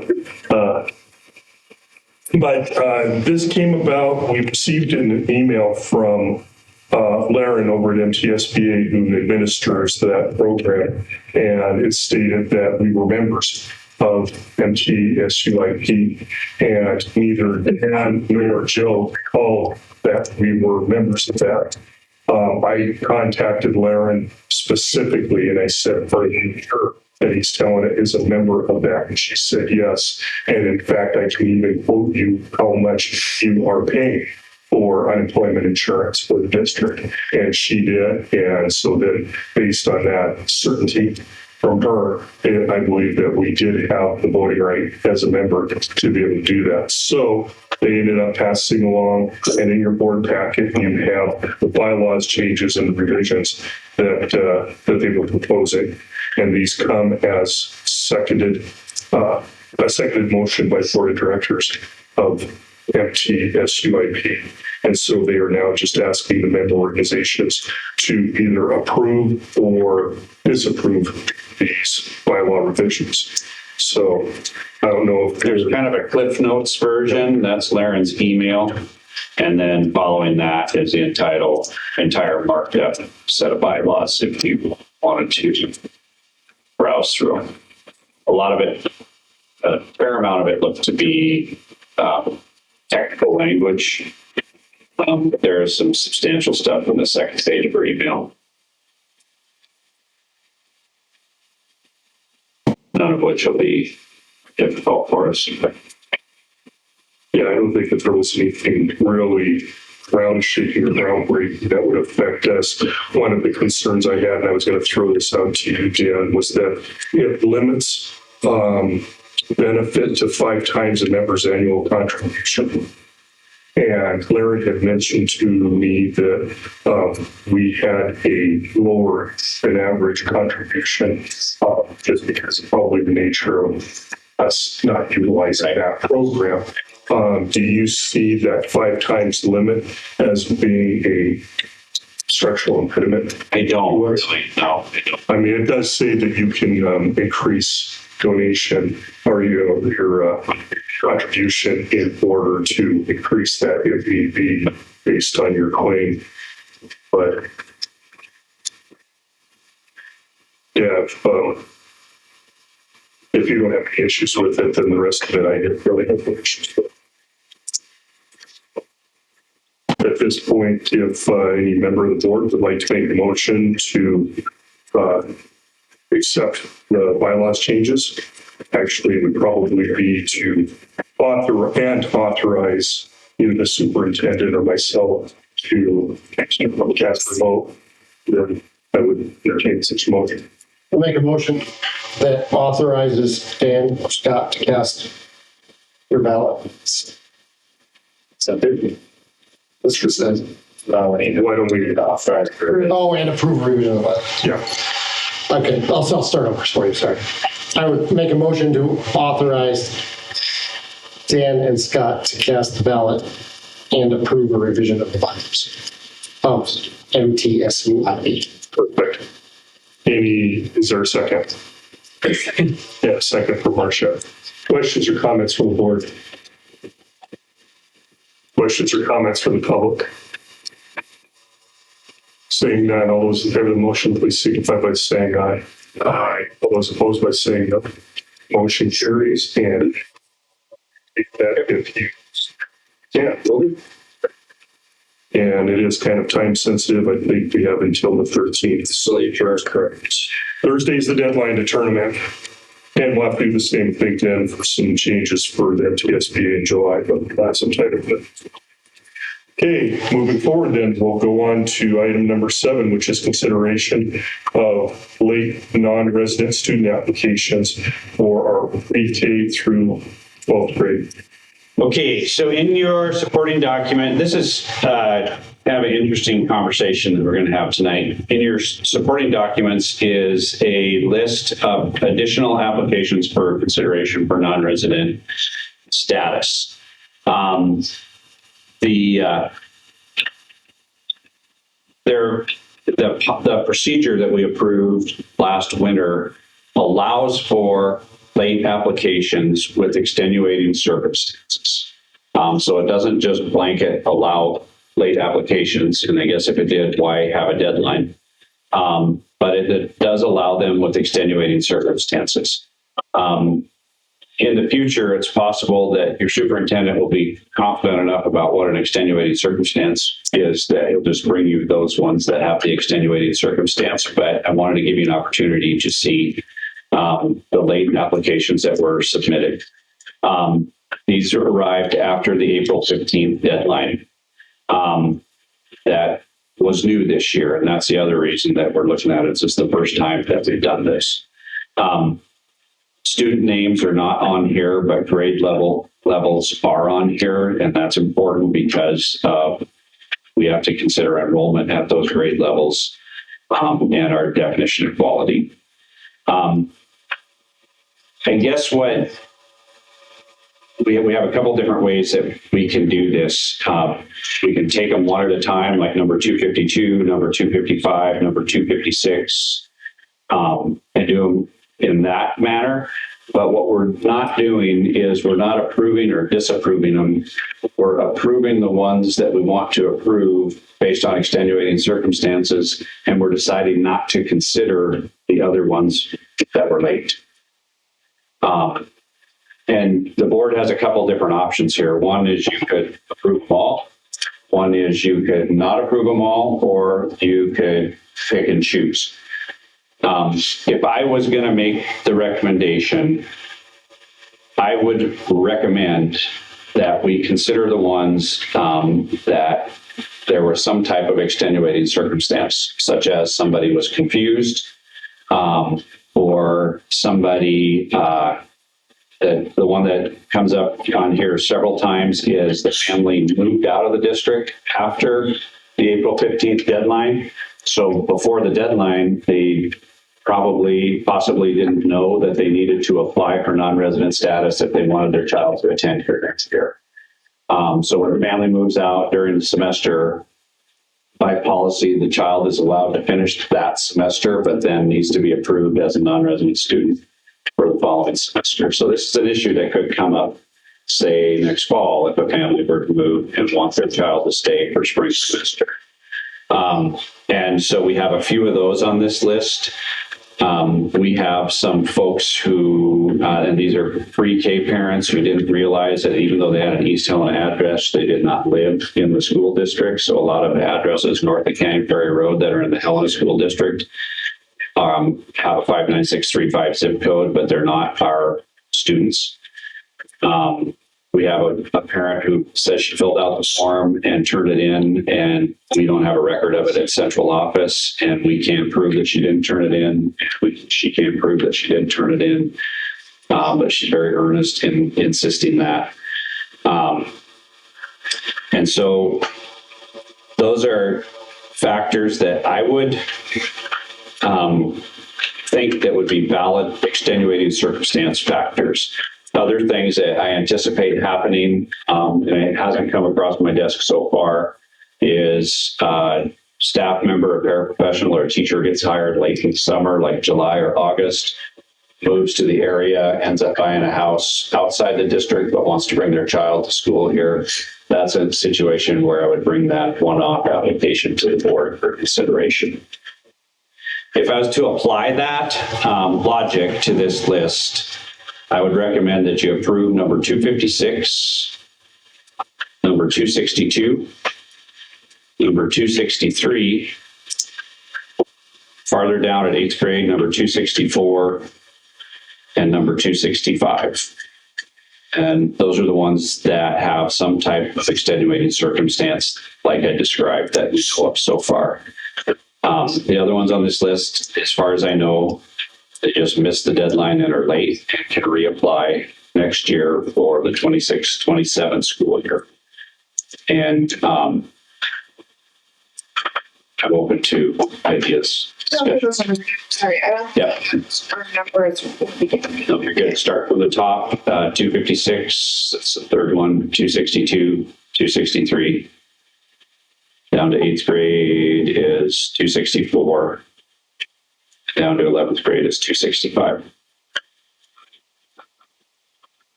And I'm assuming here there's incoming, right? So it's your incoming 8th grade. Yes. Exactly. Yes. New simply means it's just new. The new application. I don't know who the right person to ask is. Like, for instance, why are there news that you said admin recommendation yes, and news that you said admin recommendation no? So the admins recommend based on our definition of quality. So they're crowding in their school, and they're allowed to and encouraged to make a recommendation based on discipline and attendance records from the prior school. Gotcha. Were the students that moved recently, they were in our. Yes, they are. Prior to, were they already a number enrolled for next year, but then they moved in, so they're already actually in our numbers. They're part of our student count for next year, yeah. They were. It's not an increase. Now they just have to apply for out of district status. Yeah. So, I mean, I guess we could discuss it all we want because there's no names associated with it. So, for instance, in 9th and 10th grade, Brian, would you mind talking a little bit about, I mean, not I don't want to put anybody on the spot, but like, did you look at that in terms of crowding, and could you talk about that? Yeah. It's striking just because there were 4 9th grade and they all. With the way we are building the schedule this year, going to a full 8 periods with the block instead of having that flex period, that opened up a little bit of space in our English classes, social studies classes, which were our tightest. And so I felt like we were more adequately able to get those kids in. And based on that, if we were in a 7th grade schedule. But they say no. The 4 and the 9. Their no's on I here. thought I said this. They're no's, but they're also all new applications. Yeah. I mean, our freshmen are tight. But with that, we do have. Okay. So I guess I don't have any issues whatsoever with any new applicant that's met after the deadline to be not considered. That's something that we put out in our policy. We have to be able to plan. There's no extenuating circumstance with that. And I don't want to chase students just to chase money. So, especially like sixth grade, I don't agree with adding more students to the middle school. We've already approved some other districts. There's a concern about how many are in that building itself. If we don't have a deadline, like you said, we don't have a deadline. I guess throwing it out there. So, like policy, if you're after April 15th, you don't get considered unless there's extenuating circumstances. I don't see that with any of the. Right. I would even venture to guess that some of the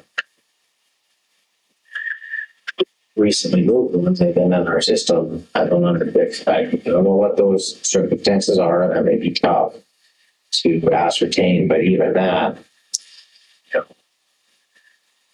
I moved into the district to get into the district, so I didn't have to worry about out of district applications for years ago. If that's a priority of a parent, I think that's something that they should be chasing down. And so that's my opinion, because we have this every time coming later, and I guess that's what I get at it. Going too far, what is extenuating circumstance? Or that, what is that level? Where do we cut that off at? Because that's part of give you good guidance. Yeah, give you good guidance on that, because we're going to establish a precedent.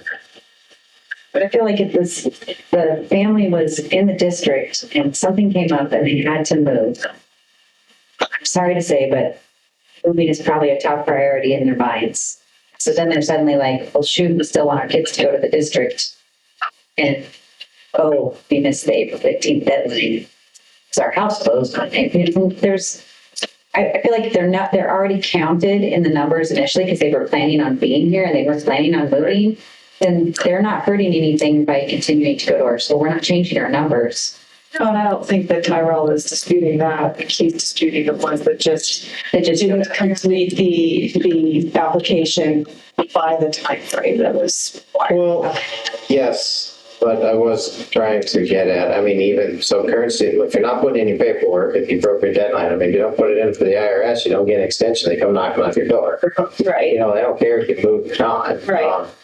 And I'm not trying to be cold or callous or anything, but from an admin side and trying to administer the district, just knowing your numbers, if they're going to constantly change. We still have from here till opening day that we could get additional numbers.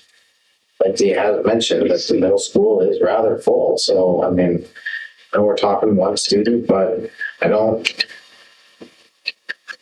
like opening the door, I guess is what I put it. Because if you open the door, get the wedge in there, how far does that wedge get driven in? And it gets a lot harder to shut. But I'm also one that's I'm pretty harsh, and I know that. So I would come at it with a different perspective, which is, first of all, that the moving thing, it's very easy for me to plan to move or whatever else, but if you got kicked out of your apartment or if you got moved, there are a lot of people that may not have as much flexibility as those of us at the table do. And I would absolutely treat them with greater deference. And the other thing is, we spent the last 3 months hair on fire because we don't have enough students, and then I totally respect your idea that I would say that an extenuating circumstance might be for the school district to have an extenuating circumstance as well. That circumstance may be that we need the students or would welcome the students who might be able to read.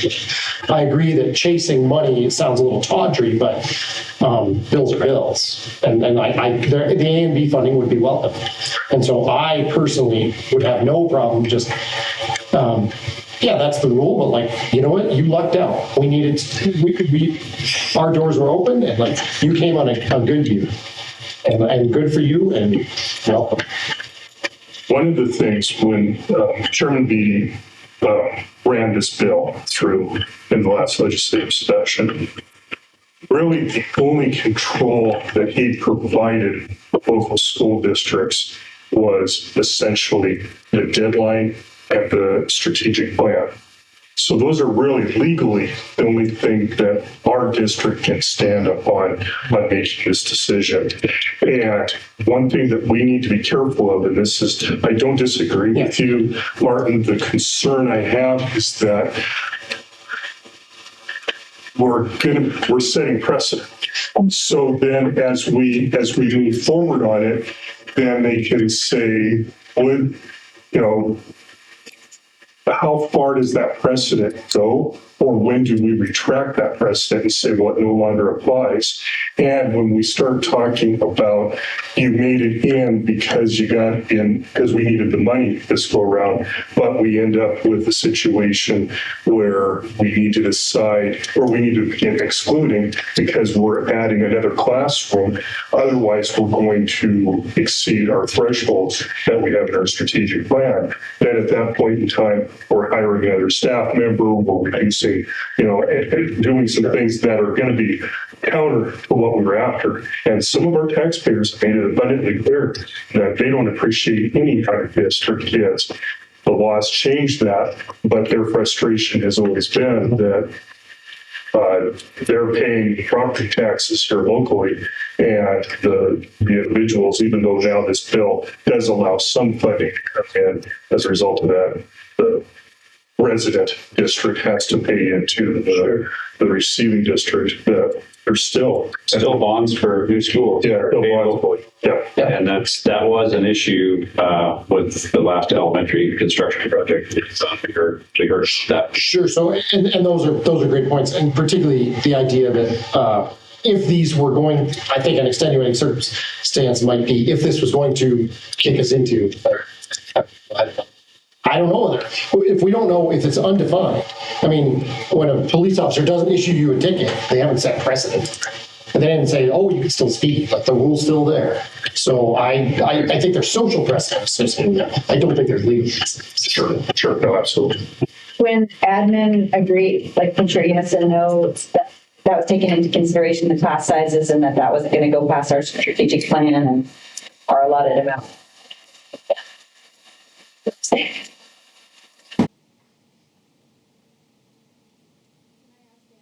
Your recommendation why number 353 was included in further strategic plan involved? Because the sibling is also not a student. No, I'm wrong. I'm confused about that. Because the sibling is 254. So the sibling is a student. And so the situation there is our current enrollees had significant opportunity to reapply before the deadline, including at least one hard copy mailer, multiple emails, phone calls from secretaries and teachers reminding them. And so I guess to jump into Tyrell's camp, maybe I'm being kind of hard-nosed about it, but the second grader, 254, is a sibling in that situation, and the family had the opportunity to know that the application was due. There are some on this list, and Jen can attest to this, who have called in the last 3 or 4 weeks and just absolutely had no idea that there was a deadline. They're just curious about next year and decided to go ahead and apply anyway, even though we had told them that the deadline had passed. And those are really not easy phone calls or visits from the public to take when you get somebody who earnestly is just looking for a better option for their kid. But I feel like, we have, the legislation has changed, the rules of the game has changed. We didn't have control over all of that. And we were required to put this policy into place, and I kind of need some sideboards here if I'm going to run this thing for you and bring you meaningful recommendations. And so I guess that's where I was coming with that.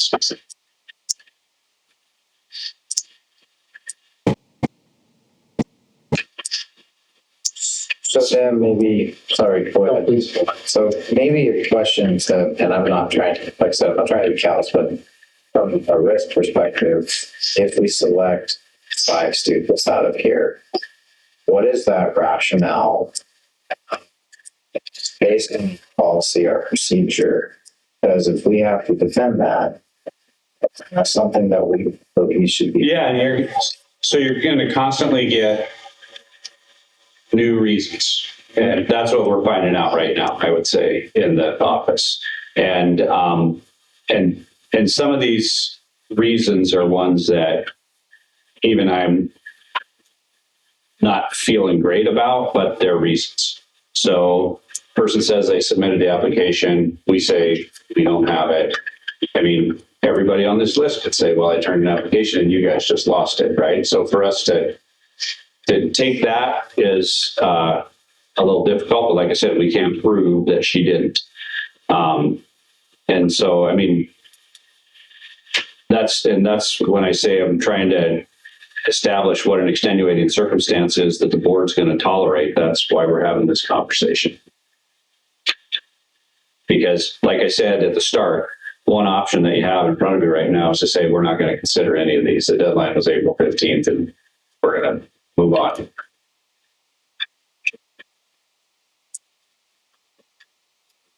So, Well, I mean, I don't say anything. I've got anything any more helpful to say other than, you know, some processes in place to try and prevent some of this. Like when you do get one that's brought in, you make a copy of it, stamp the receipt, and send it home with a copy that says received so that they can come back and fit if they need to at some point. So processes, obviously, on that, and education. And everybody a break in this because it's been a process for the first time to have to go through all of this. So obviously some education is going to be imperative going forward too. yeah, I guess I would follow up on that, which is, so there, that's another extenuating circumstance I didn't think about. But if we give you sideboards, like, then, I mean, how is that not giving you, I mean, if we wanted to, we could have put it in policy. Right. You don't want them in policy, you want like a gut check. Right. Well, I mean, what I'm recommending to you right now, those are my sideboards right now. And the, because, you know, it's a, where you're going to set the needle, right? As far as, you know, what reason you're going to accept. I mean, you could set the needle very far to one side and say, well, I didn't know there was a deadline. That's an extenuating circumstance and we'll take your application and approve it. Or you could go the other way and say April 15th was the deadline. So no matter what the reason is, and too bad you got kicked out of your apartment on May 10th, but your kid can't come to school here. So is it your perception that in the future, perhaps next year, you would take this, you would make a recommendation and come forward with a recommendation? We would not see this again. Yeah, well, and like I said earlier, I anticipate that late in the summer, you could see another one or two, depending on what happens. And that would be, like I said, staffing situations. And next fall, I also believe if a family were to move in the fall semester, allow their child to finish the semester by our policy, then we're either going to make them switch schools in January at the end of the semester, or they could apply under an extenuating circumstance because we only have one deadline. Some districts set a fall deadline and a spring deadline exactly for that reason. We only set one. So are we going to upset that family and that child and make them switch schools at semester? Or are we going to consider their extenuating circumstance and allow them to finish the year? If it was me, and it is, I would recommend that we consider that application even though it's outside our deadline period. That's mid-year. That's, I guess that can be changes into a little bit, but yeah. It's mid-year and it's a child that's already in our count, like Tristan was saying about these other ones that have moved out of the district. Those are kids that are already part of our class counts for next year. You can also see because we have bargaining with the PD and Dawn staff, like if they were to come in.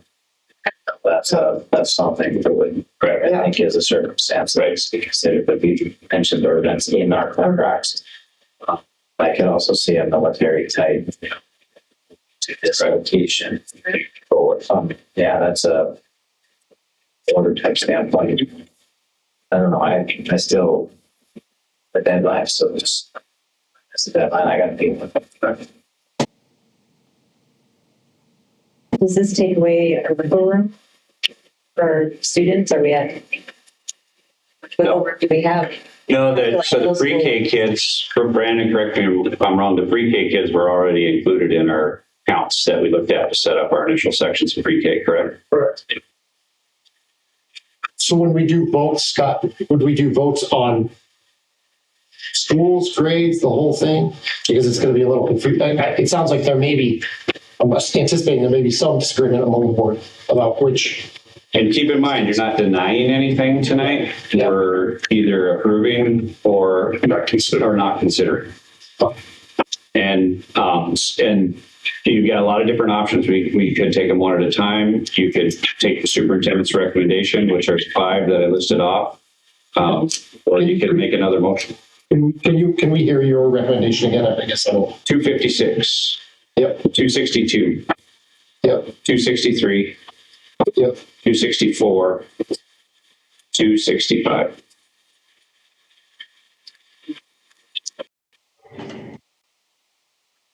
So it's not a denial. Right. Because of that. So it's, the families have no recourse whatsoever for Yes. Reapply for next year. Or in next year's application. Would be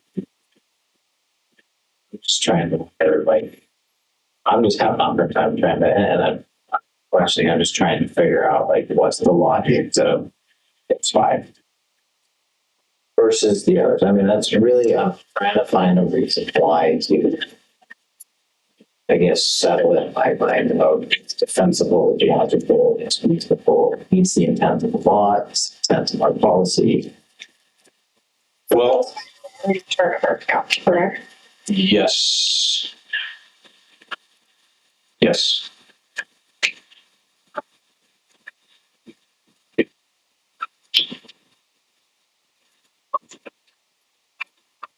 Yeah, I don't think, I guess I have not.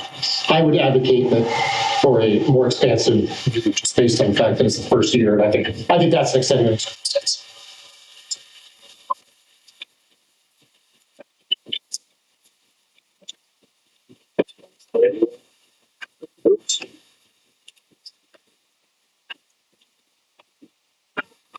It'd be easier to take it as a whole, but I can see where there is some validity to each one. And the 9th graders were all supposed to be yeses. So that's right. I mean, if we can make it work, but I also now remember the conversation I had saying no. I was thinking of a different. So the no was. And the no, what was the basis of the no? Just numbers. Clearly, it's more. Okay. So one thing we could do is we could do the superintendent's recommendation, consider those. And then either decline to or consider. It might be easier to do the declines first and then. It's too simple. We don't need to. I don't think you need action to decline. We just need actions.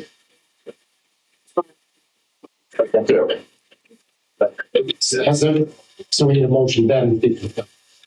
Correct. Closing in charge. Yeah. So I would entertain a motion for the board if we at least broach the concerns that we have in further debate.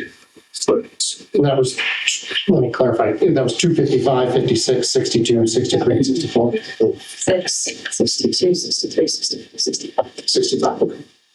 I will make a motion to approve 256, 262, 263, 264, and 265. okay, we have a motion to have a second. I'll second. Yeah, second for Marcia. Do you have any other comments or questions from the board? So we're still considering other people for students. That's my perception. We're just trying to break it down. Okay, any questions or comments from the public? Seeing none, all those in favor of the motion, please signify by saying aye. Aye. All those opposed by saying no. Let it reflect.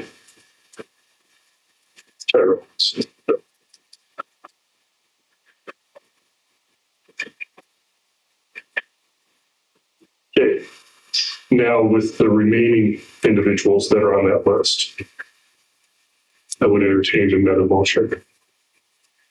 Oh, I guess we don't have to unless there's someone that wants to make.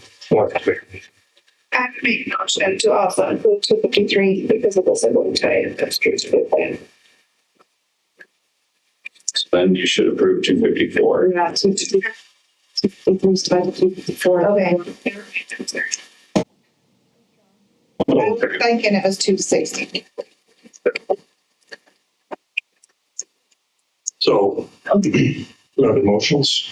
Let's, I guess, I just feel like there should be more grace because it's the first year that legislation was through, and I'm sorry, but as a mother of 4 children and chaos ensues, it's not a good excuse, but stuff happens.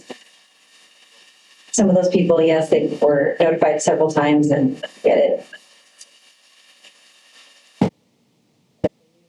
Graciously let in, then next year if they don't have it in by the deadline, the grace will be extended. and that could be the extenuating circumstance. So question to piggyback off of that, all of the other ones that are on here are all new applications, correct? No. Well, 254, 266 are current students who have applied. So they're all new since April 15th. 254 and 266 are currently enrolled students who missed the deadline.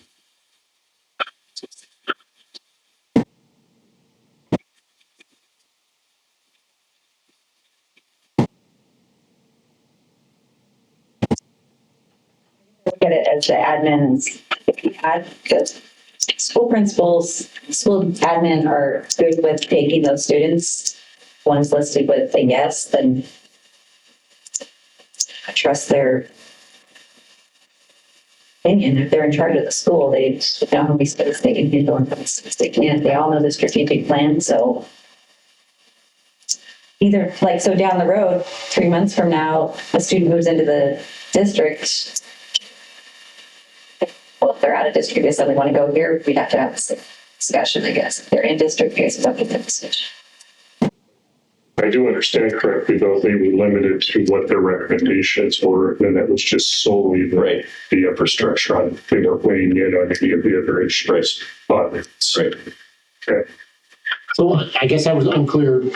I don't want to put you on the spot again, Brandon. So your recommendation is correct on this or is not? It is correct. I was thinking of a different group of students that we were talking about before the original build. Last week. That were kind of a little late, that were approved late, not this group of students. Sorry. So it's your suggestion that that literally ninth grade is full? Yep. So. And in the last follow-up, who would have made the admin recommendation on the pre-K? Would that have been Brandon? Do you have any recollection of how you came to that recommendation? For the pre-K kiddos? Yeah. Yeah, I mean, the way House Bill 352 is structured is we had to create a cut score. Yeah. And so all of our classes were about 17 or 18, which is kind of moving into the year. So we don't even have the quote-unquote threats of new kids moving in because any new kid who may move into our district who would be would meet the age criteria, wouldn't be accepted because we're done with the fall step. So for us, from a class standpoint, we would go all the way down to 16 kids per class, and we would say they're the entire with like some of the other grade levels. There's a chance that you could have. I mean, it's not going to happen, but you could have 20 kids move into the grade level. For us, pre-K level, that just doesn't happen.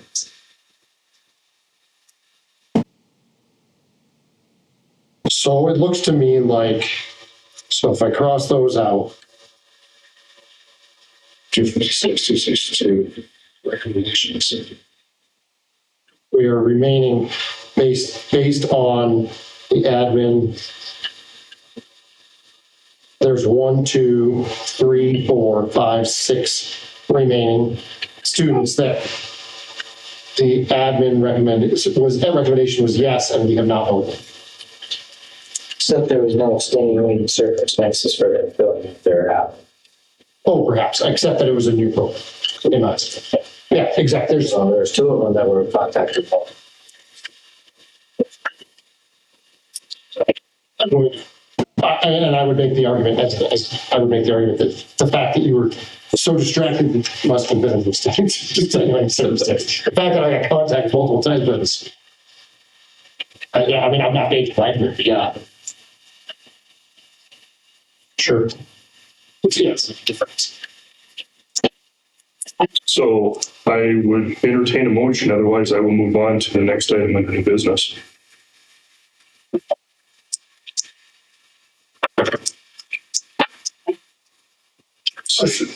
So I will, yeah, I'll make a motion to admit student 253, 251, 254, 268, 257, and 267.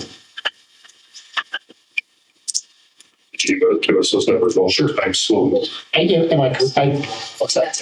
Is that right? Yes. Oh, there are many yeses. Yeah, thanks. 253, 251, 254, 250, 268, 257, and 267. And I guess that was. Okay, so we have a motion. Second. And we have a second from Tristan. Any additional questions or comments from the board? And my argument would be the extenuating circumstances. Okay.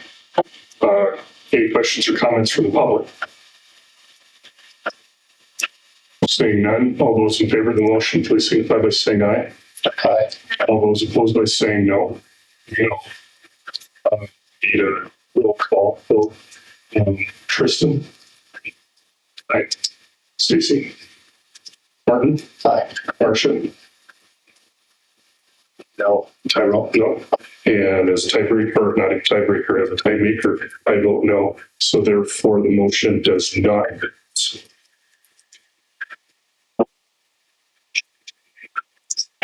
Okay. Are there any other motions that would be made on this item?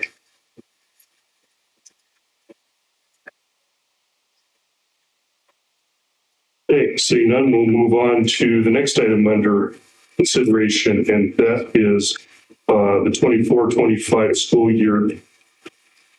Yeah, bus route approval.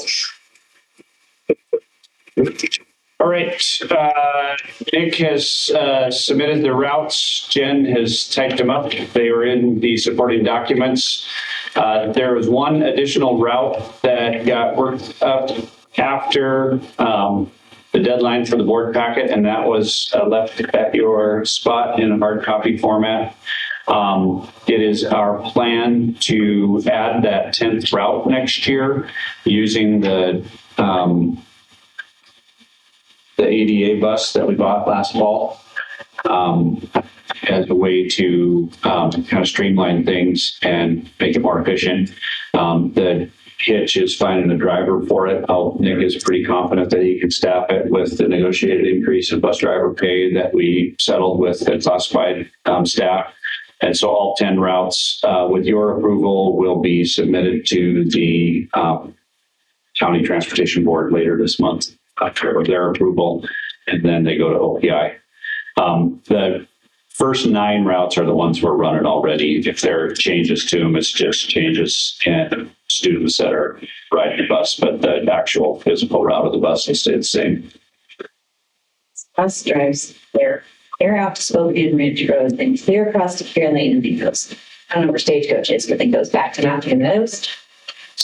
Some of the reason for that is the 3-mile limit.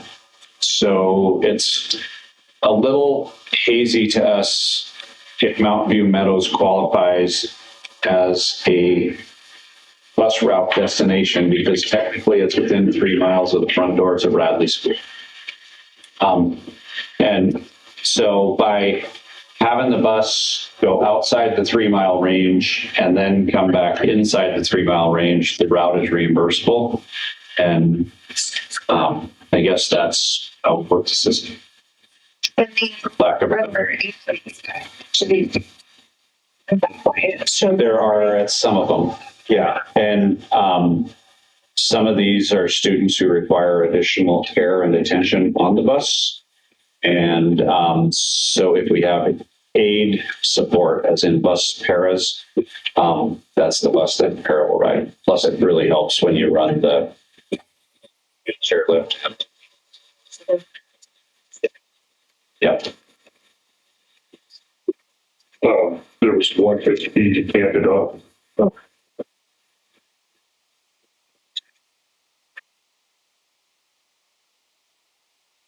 Dan, I got a question just kind of general about some of those routes. It appears that you have to have there maybe more stops in the morning for the route, for instance.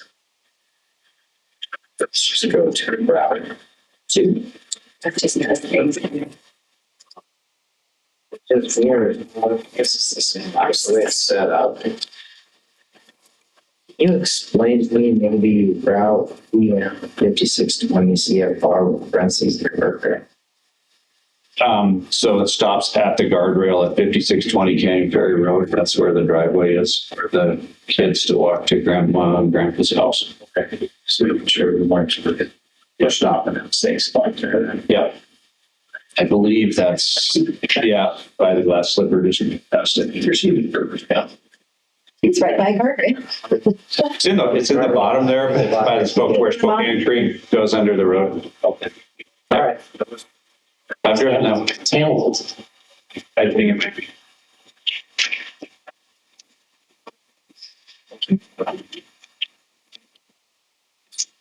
So at this point, I would entertain a motion to approve the school bus routes as recommended by the superintendent. So moved. I have a motion from Marcia. Do I have a second? Second. Second from Tyrell. Questions or comments from the board? Questions or comments from the public? All those in favor of the motion, please signify by saying aye. All those opposed by saying no. Motion carries. Okay, next item for consideration is approval of a creation of a student activity account for the girls flag football team. All right, as Sean outlined earlier in his report, the girls flag football team has received significant grant funding from the Atlanta Falcons. And they need a place to deposit that money. The check's already here. And so we are asking for approval to create an account for this group. Make a motion to approve the creation of student activity account for girls flag football club. I have a motion. Do I have a second? I'll second. Okay, second from Kristen. Questions or comments on the board? Questions or comments from the public? Hearing none, all those in favor of the motion, please signify by saying aye. Aye. All those opposed by saying no. Motion carries. And our 10th and final item for our new business today is setting of the fees for the 2024-2025 school year. Okay, so the fee list is the last page of your supporting docs. What I did this year that's different from last year is I gave you the current fee along with the increased fee, and then we bold-faced it, or we bold-faced it if it was increased. If it's not bold-faced, it's recommended that we keep that fee at the same level. And trying to be responsible here with some of these increases without gouging the public. Some of the logic here is the breakfast and lunch fees, if they're increased, is just production costs for the kitchen, is my understanding from Michelle. Farther down the list, the rates for substitutes for teachers, certified and non-certified, that's just to try to be competitive and continue to attract people to those positions. And for the classified, our substitute pay for those positions has always been the starting rate of pay in those positions.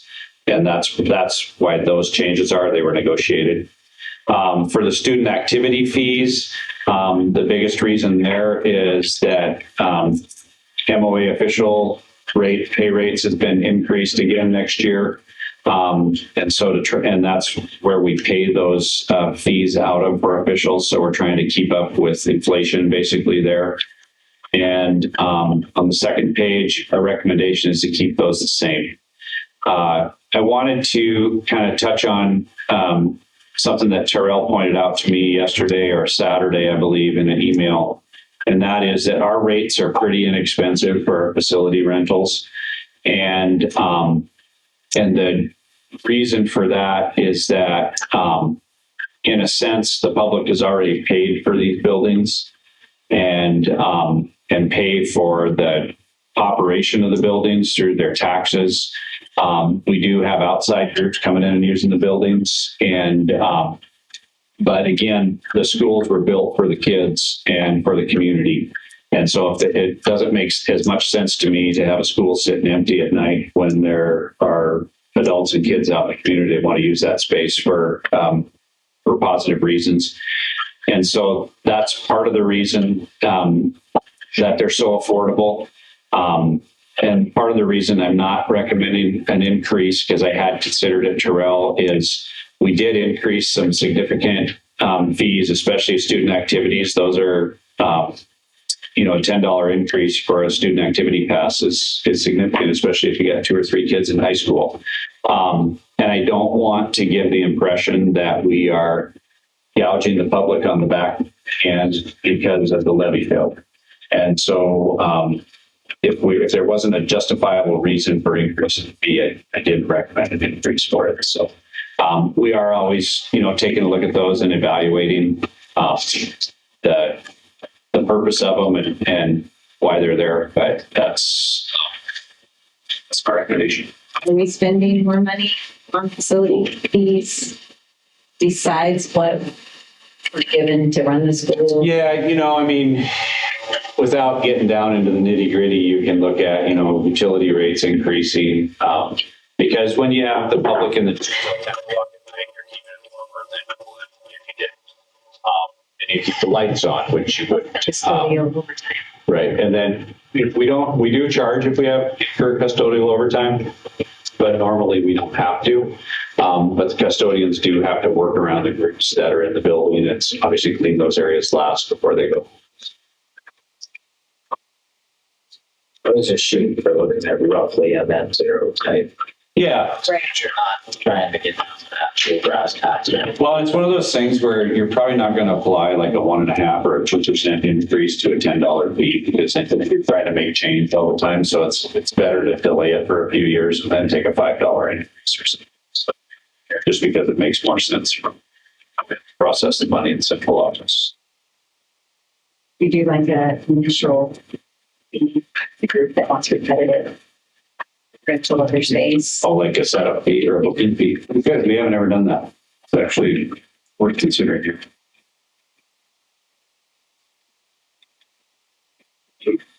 Consider that now, or let's hold up. Work with facilities to see how that can work. A lot of them are groups that come back year after year after year. And so, a lot of them, they're calling Sean in August saying, hey, we still want Thursdays at 5:00. And so I have to work with Sean and the activities administrative assistant over there just to kind of determine how much work goes into that initial setup to decide if it's something that we should be doing. My question is for Sean, which is how long before we need to replace the field? Or Good, I think we're gonna be 6-7 years. At least I'd say. Yeah. But right now, we're pretty good. and do those, I don't know anything about the accounting, but do those activity fees are not segregated, are they? There is a portion of the activity fees that go towards the turf replacement fund. Yes. Oh, good. It's not called the turf Well, replacement. don't replace it till that's full. Right. We're working on it. It's going to get real expensive right at the end. As we make up there. This is one of the first times that we have not had to increase our lunch. Yeah, that mellowed a little during COVID because of, I think partly because of the COVID money that we got, but there was a period there in the late 2010s where the USDA was requiring us to increase our student lunch fees basically to match the federal accounting principles for what a student lunch should cost in our area, regardless of how much it costs our lunch crew to put a student lunch together. Yeah, it was kind of crazy. Ron got pretty riled about it, but that hasn't been as big of an issue lately. The reason why I asked that question is because I noticed that the milk jumped up 10 cents. Yeah. But none of the other fees jumped up 10 cents. That's why we're 90 cents per milk. Well, Mark's not here, but I'll just say the farmers are not getting it. I think those are just market costs that are driving me. I didn't get a chance to pick Michelle's brain about these increases. I just asked her which one Just- needed to adjust. Just as long as that it wasn't something that got overlooked. I'll really what my concern is. Okay, so at this point, I would entertain somewhat of a motion. I'll make a motion to accept the fees as recommended. Okay, we have a motion, we have a second. Second. Second to Marcia. Questions or comments from the board? Questions or comments from the public? Seeing none, a public question. All those in favor of the motion, please signify by saying aye. Aye. All those opposed by saying nay. Motion carries. And that will conclude this evening's meeting of the East Helena Public School Board of Trustees. Our next meeting is scheduled, our next regularly scheduled meeting is scheduled for July 8th, right here at EVMS. And then June 27th, we will have a special meeting in order to do our end of fiscal year budgets. It's cleared out and any other business that we want, and we will be informed or